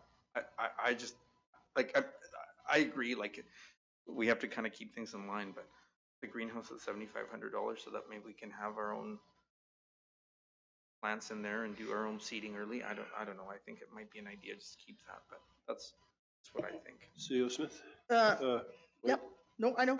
Can you just, so if you're prioritizing, and one of the reasons we might prioritize again is capacity, just because we know it should get done in 2024 or could get done in 2024, doesn't mean we're actually going to be able to do it. So if we had a limited capacity, even though it's a small amount of money, pick the ones, like this is where you're going to have to identify what you want done, because we may not be able to get all of these done. So my question would be the Fairley Park playground replacement design. Is the Fairley Park playground at end of life, and is there any risk to our users with risk managing that or delaying that project? No, not imminently. That said, my understanding of the history there, it was a volunteer project that set that park up, sponsored by the fire department largely, or completely. City provided the land. So a lot of the fixtures in there are getting to that, once again, end of life. It seems like a fairly well-used park. I mean, every time I go over to the shop, I see somebody in there playing, unless it's after dark or something like that. So that's one of those ones where you got to balance out the, you know, it is a nice to have, it is a used facility. How we generate where it's going to go. I mean, we even had a consultant come in and offer to just design it for us. But then that makes you beholden to that particular outfit that's then going to get the money to build it for you. So they'll do that up front on the expectation they get the work, but then you have no competition built into the process to make sure they get it. I mean, we could tender the whole thing and say, we want a design, concept, and construction contract, right? And then we should be able to engage the firm. I just have trouble taking something from somebody of value with the expectation we're beholden to. So the reason the money's in there is I want to put a design together, then I want to be able to tender it and make sure it's best value. Putting a design together usually ensures best value over sole sourcing things, unless there's no other suppliers. Yeah, and I guess what I'm just saying is like, if this was a high risk, then council should know that if it's something that we don't think is passing our inspections. But if that's not the case. Ultimately, the inspection side of that as well is something we're ramping up to make sure that things are maintained in a safe and usable. And we've actually pulled one particular fixture out of that park already, and a couple of other parks, because they might have been a bench actually in that one, where it wasn't usable anymore. So send them over there to pull it out. But very important that we do the inspections, things safe. This is a nice thing, and it's a very specific market of people that use that park. I like it. I like the project myself, even when we're setting up that area for, what's the name of the Cleesby extension through there. And there's a little railway grade behind it. We just put a bit of fencing in to keep people from driving across the pathway. I moved the fencing down with the idea that we could expand that park a little bit. There might be a little tot sledding area off the back of that thing. Trying to think ahead when we're doing other things as well. But personally, I like the park for tots myself. I don't know if you're that way, but I like kids and snowsuits. Mr. Sherney? Again, this is a 5-year plan, and I don't see anything for Vogue Park or Centennial Park or Naquala Park. Are those parks deemed less desirable, or why is there money going into these other parks? And we have 2 parks very close to each other that have nothing in them. Largely, it's a matter of balance. Where for Vogue Park, we just spent a pile of money on Vogue Park, and we're trying to focus around. We haven't got to the Naquala or the, what was the other? The Centennial. Centennial. But the money put into Vogue Park was insurance money. What are your plans? I mean, I haven't seen anything happening in that park for years. But I just want to know what the vision for Vogue Park is. Is it to leave it just barren the way it is, or what is the long-term vision for that? But one thing would you like to see? Well, I would like to see maybe some picnic tables in there. I would like to see a playground for the kids in there. You know, you take that area, except for the school, which we're saying we can't rely on.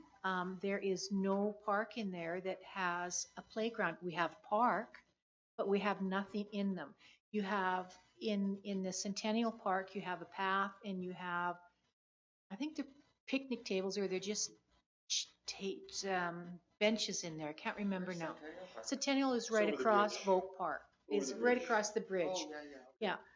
And in Vogue Park, there is no bench, there's no picnic tables, there's no swings, there is nothing.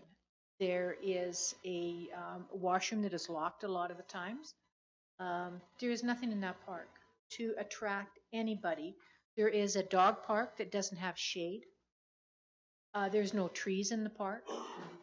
So I just wanted to know what the long-term vision for the park is. Is it to leave it that way and focus on these other parks, or is there going to be a balance? What I can tell you, and you'll learn this about me fairly fast, actually, and probably to the point where you'll end up regretting it before too long. But most of these areas, I spend a lot of time walking around town. I've got a master plan in my head, like you wouldn't believe, for a lot of these areas. It's just there's no money to do everything I want to do all the time. My head tells me that what that area needs, and even when you look at the picnic table concrete pads that we talked about, there's nothing to say they can't go there to create an area for sitting. There's nothing that says we can't have trees there. If I recall, there was supposed to be trees planted around the dog park this fall. I'm not sure it happened yet, probably because they didn't want to do it this time of year. They want to do it in the spring. But I believe insurance is paying for a handful of trees around the dog park. It's just a matter of when they go on the ground. But I look at that whole area and the space that's available. We have parking available. We have track, we have soccer field, we have rugby field. We look across the river over to that barren area where the temporary dog park used to be. We have opportunities over there to connect an entire park space, whether it's athletic-based, non-baseball, because baseball's already in the other area. So much we can do. That what I'd really like to do is, that's a project I want to take on myself when I get some time and survey it, start coming up with some concepts of a larger development on that site that's going to support athletic recreation very much. That's my vision. And I've got these little visions for different spots all over the city, unfortunately, carry around in my head that I call pet projects. But that park area, believe it or not, is a priority in my head. I'm just waiting for the 6 of you to tell me it's a massive thing for you, and then I go nuts, because I love doing this stuff. Hold on. Don't go crazy there, Not all good. Director. CAO way. We do have a community services master plan, a parks and recreation master plan, which was a public document there was public engagement, and that is what we should be using to guide us. So if we're going to be identifying new things to go into a park, we should be first looking at the master plan, because there was public input, right? So we do know that master plan has some work that needs to be done. We do know that we have to assess where we are with that master plan, but we definitely need to, because what happens is if we start going, all the things we want, you should have it, because it's from like 2017. You should have gotten it as part of your orientation stuff. But if you don't, come and see me. It's also on the webpage. That is correct. If we let the director just put parks everywhere, we're gonna end up with a lot of extra infrastructure. Councilor Petrosi. I agree with Councillor Etchart.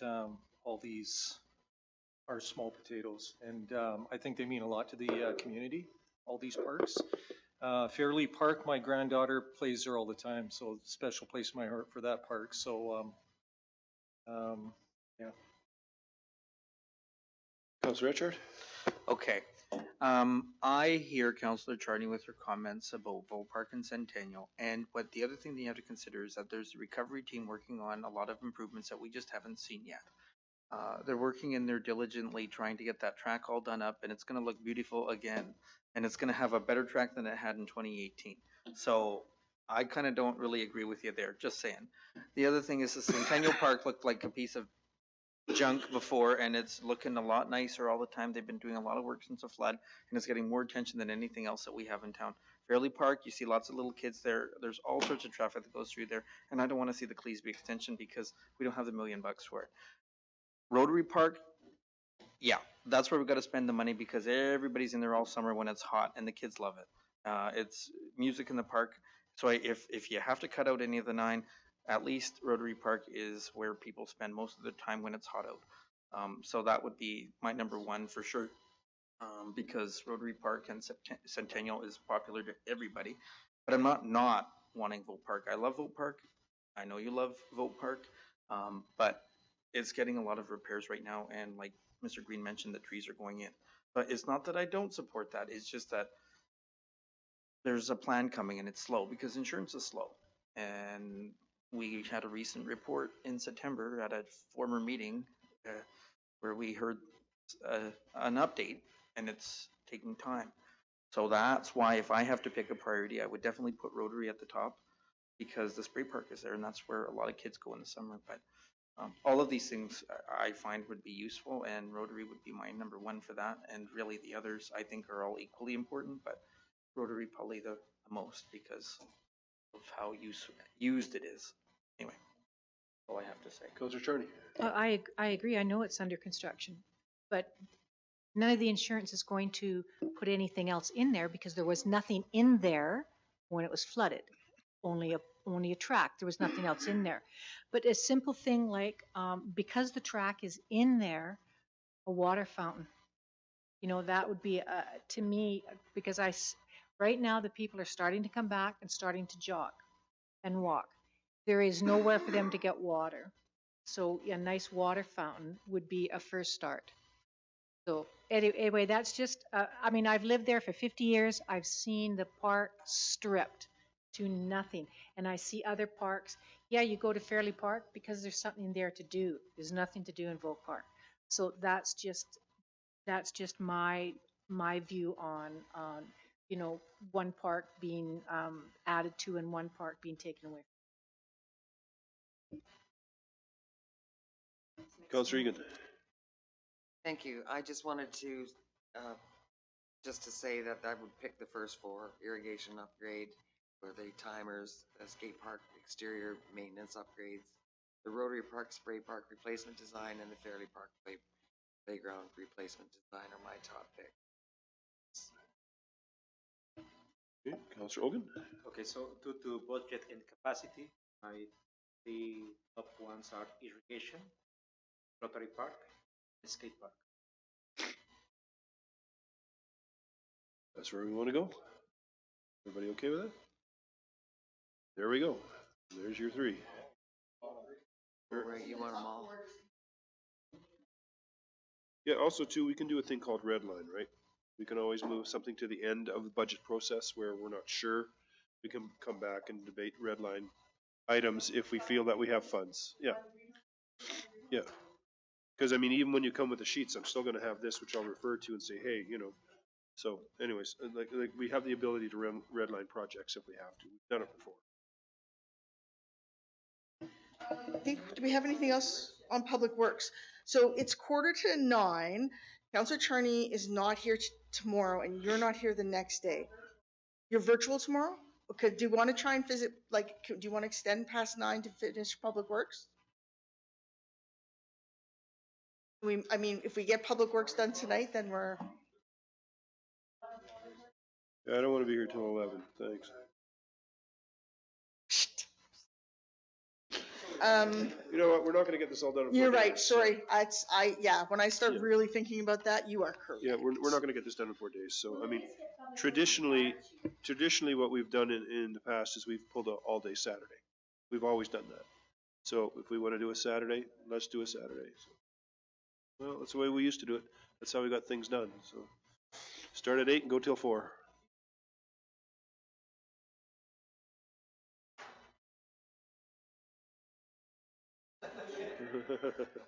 Been sitting here 2 nights.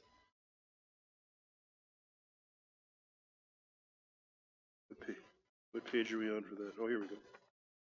Yeah.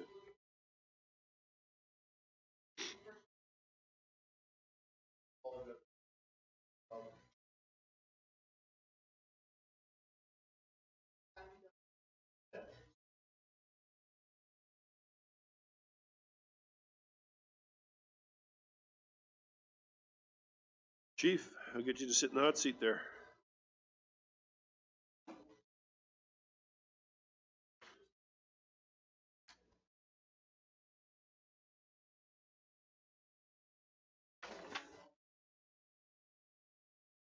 Right, Kevin?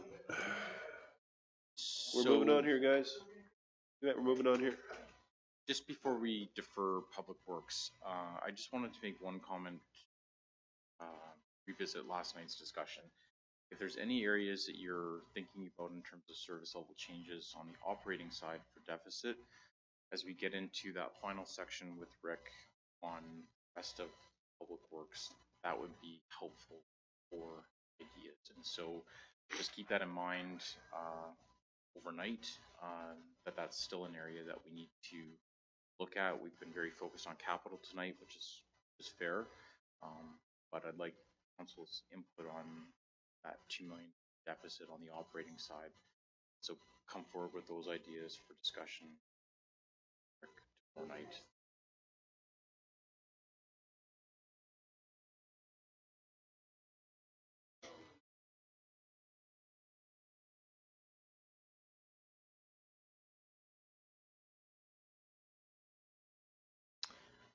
Fire chief.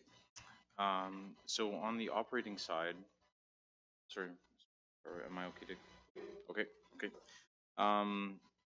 Requests for consideration include funding about 181,000 into reserves to meet future equipment needs.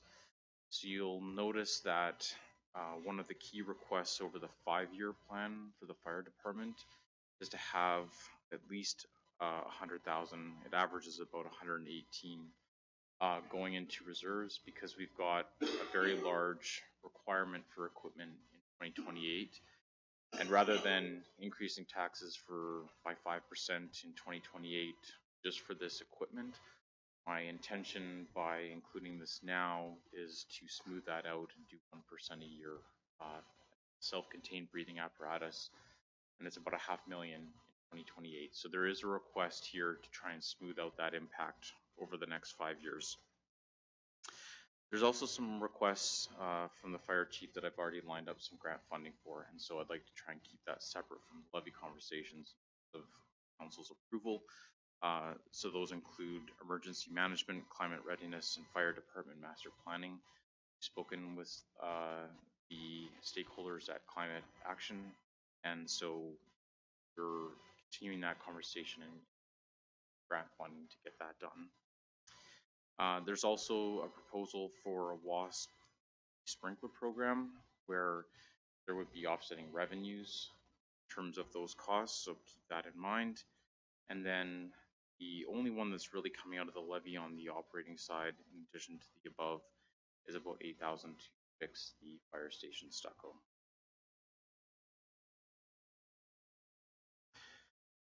If you're looking at the graph in terms of the overall fire department operating expenses from year to year, you'll notice that there is a drop for operational scope. Have a number of safety supplies and other materials and supplies that were purchased here in 2023 that aren't recurring expenditures, so you will see a drop for that.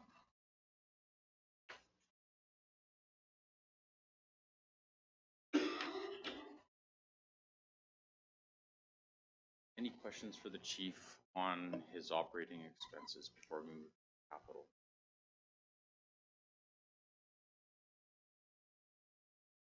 Can we ask about what's on the graph here?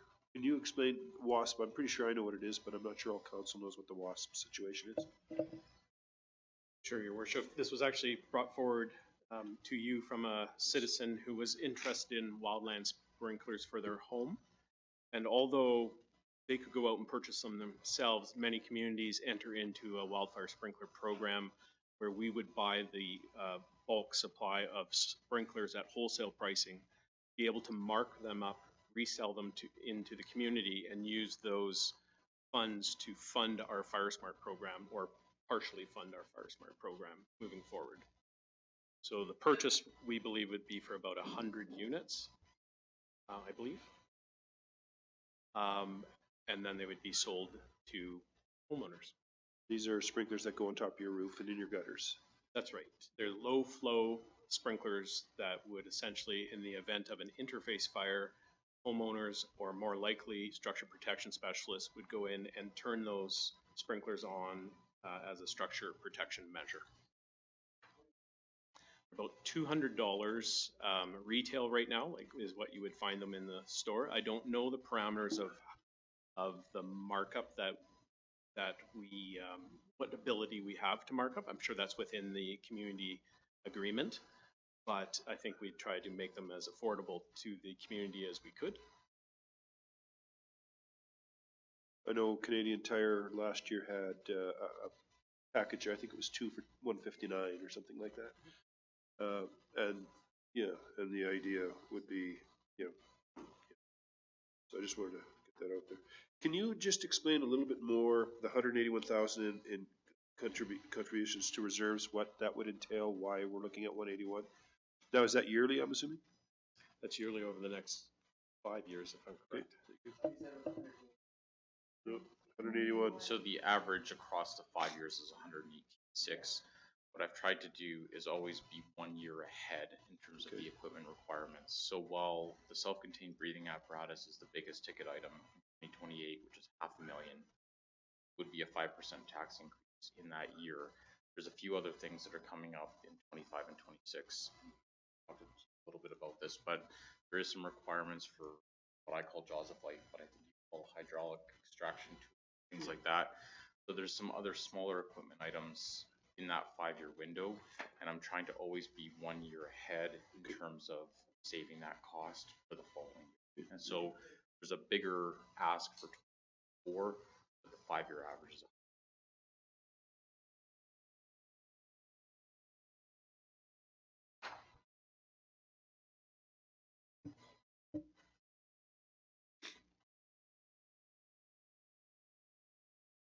Chief, the self-contained breathing apparatus, I know there's a lifespan on those, and I do believe we ended up buying equipment to refill our tanks a number of years ago. What is the lifespan on those? So we typically work on a 15-year replacement. And the one thing I will say is if we get to the 2028 area and there is a standard change within the next year, we'd probably delay that purchase so that whatever breathing apparatus we purchase were of the most current standard. And then we'd go forward again the 15 years exactly what we did with the last purchase we were involved in. So I'm assuming we don't buy these all at once. We buy them as they don't all expire at the same time. They do. We buy them as we So our entire fleet of breathing apparatus, which forms our whole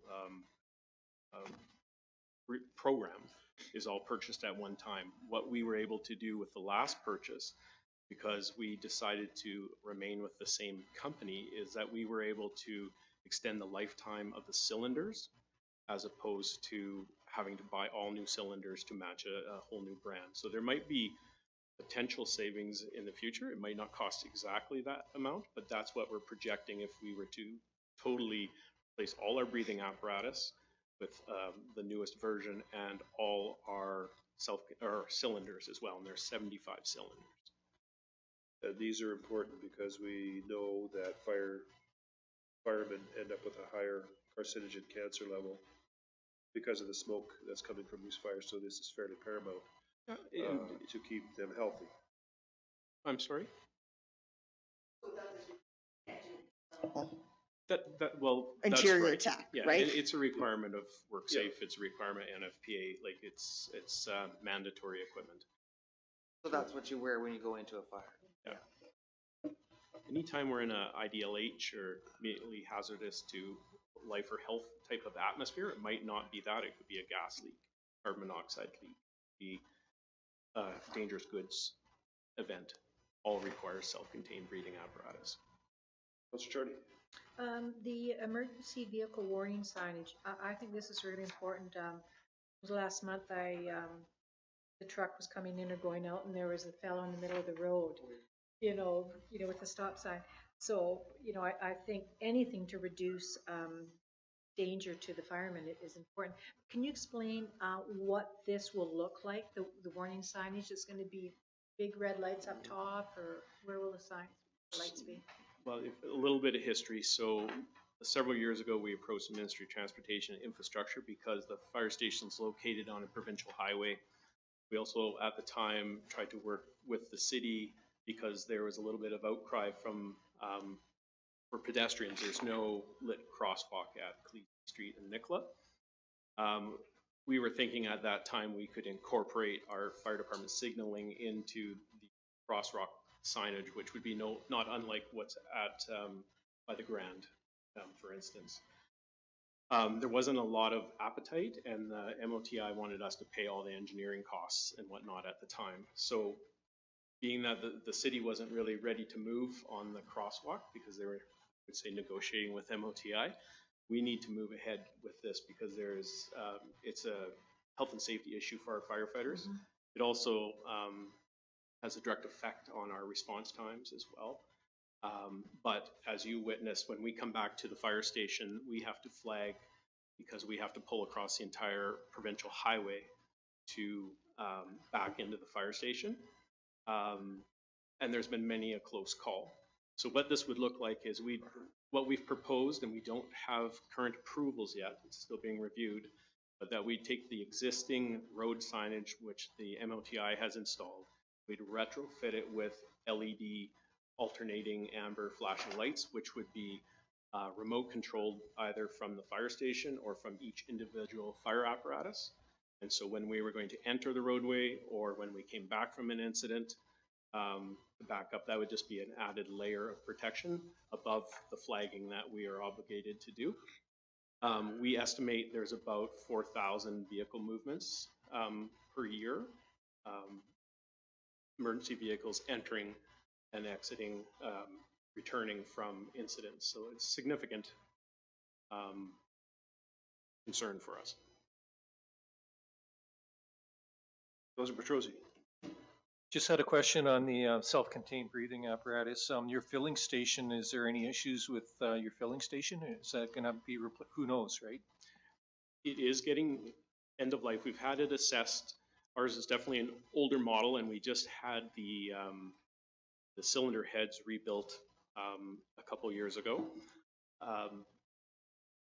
We're going to get as much life out of it as we can. We're basically going to run that until we can't run anymore. But it is within our list of assets, and it does will form part of the asset management plan and replacement here in the future. But we've been told it's kind of one of those older models and they don't make them quite like they used to. So we're going to try to get as much life out of it as we can. But it is probably within the next 5 to 10 years. Thank you. Councillor Egan. What's a relamp? So the relamp is, so when the addition to the fire hall was constructed, that whole side of the station had modern LED lighting. We didn't have enough funds to actually relamp the rest of the old part of the station, so there's still fluorescent lamps from 1972. What we're finding now is we're having a hard time finding ballasts and fluorescent tubes to replace. So the idea here is, with help from 100% grant funding, that has been found, that we would be able to relamp the old side of the station, which includes the apparatus bays, with more energy efficient and better quality lighting, LED lighting. Okay, so then my next question would be, out of your list, is there anything that you could do without? Because to me, I think fire stations need everything. I got to be honest with you, this is a small list to past years. I know. This is super small. Can I just comment as well? So when you're looking at this small list, don't forget what we've just said is that the relamp is funded, right? And I think the EV plugs on the next page are funded. So those two are funded for sure. And I have to tell you, there's not a lot of funding for fire equipment. Like other than, like there really isn't. I've never seen funding for a fire truck or for self-contained breathing apparatus. So it's unlikely that a lot of this stuff will get grant funded. So it is a small list and it's actually not too badly spread out, right? I mean, for myself, I'd be happy to see sheets on all of them. Yeah. Okay, good. The one thing I just have to bring to your attention, though, when we start looking at the 10-year outlook and we're looking at 2029, there's the issue of the ladder truck. Yep. And I've brought it up in council orientation and whatnot with respect to the contribution to reserves, which is totally when I started, what has been done has been a total departure from what we originally were doing when we were putting $125,000 to $150,000 a year way back when for these purchases.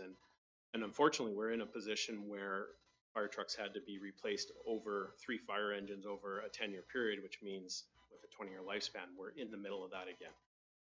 And forever and a day, we're going to be experiencing that every 20 some odd years. So the realization that we do have a significant capital purchase coming up here just needs to be brought to your attention to make sure that you realize that is something that's happening. I think I've been involved buying 5 fire engines since I sat here. So it's a shame we give them away. Just one real quick thing, Chief. The Emergency Management, Climate Readiness and Fire Department Master Plan. Oh, I was going to say if we hire an EMCR tech, that's probably something they would be working on, I'm assuming? It was just a question to find out. Yeah, so this is going to be a multi-departmental kind of thing.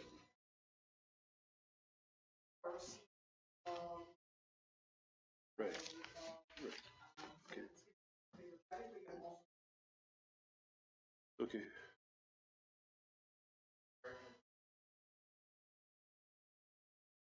That's the good news.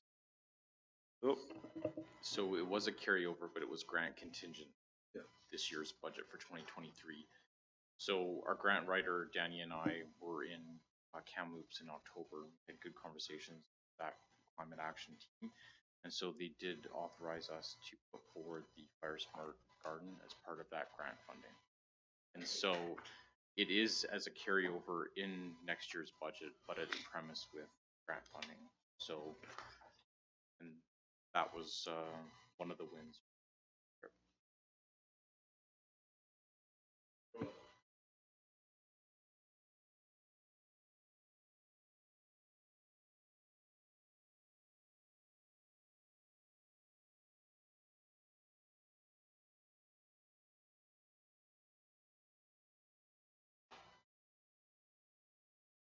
Oh, I'm sorry. I'm not watching what I'm doing, sorry. It's all good. I You're don't not- think my plug worked, but drought tolerant and fire resistant plantings is really what we want to promote. So, and we'd like to see that also in city plantings as well, so.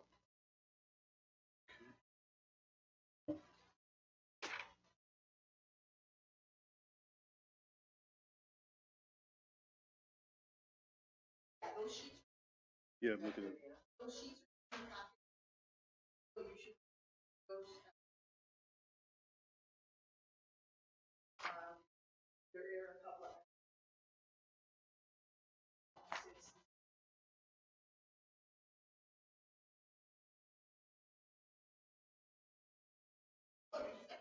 So we said the fire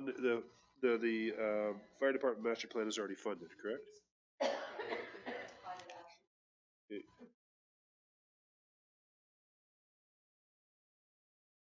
Yep. Great.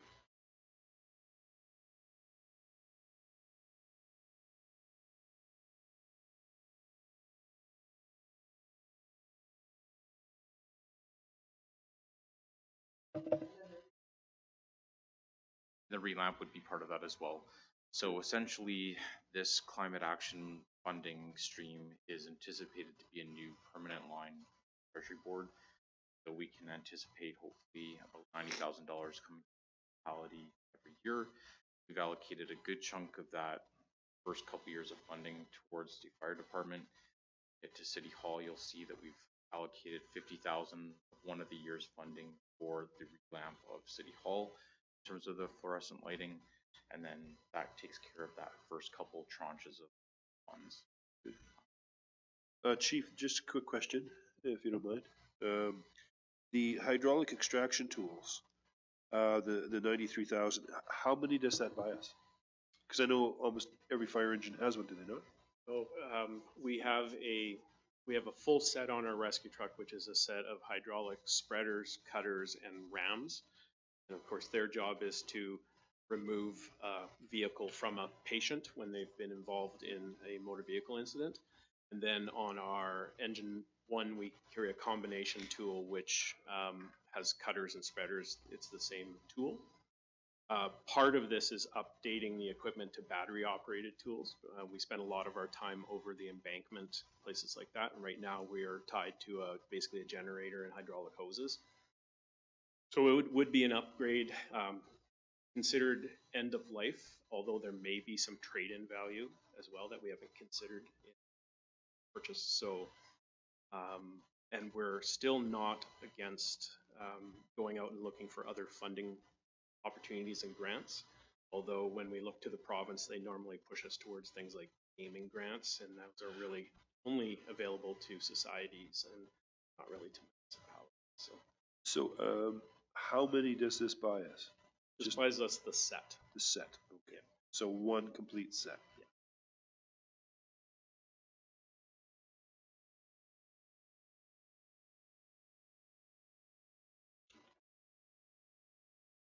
Questions? Anyone? Guess that's it? Oh, hold on a second, I haven't bagged the old hammer yet. We will suspend and resume tomorrow night at 5, correct? Right terminology? Yeah, well, 4:30. Yeah. I have to take my major award home. You know what? It's the weirdest thing. I don't feel sick at all. I don't know what the hell this is. Well, yeah, they are, but I don't understand what this thing is.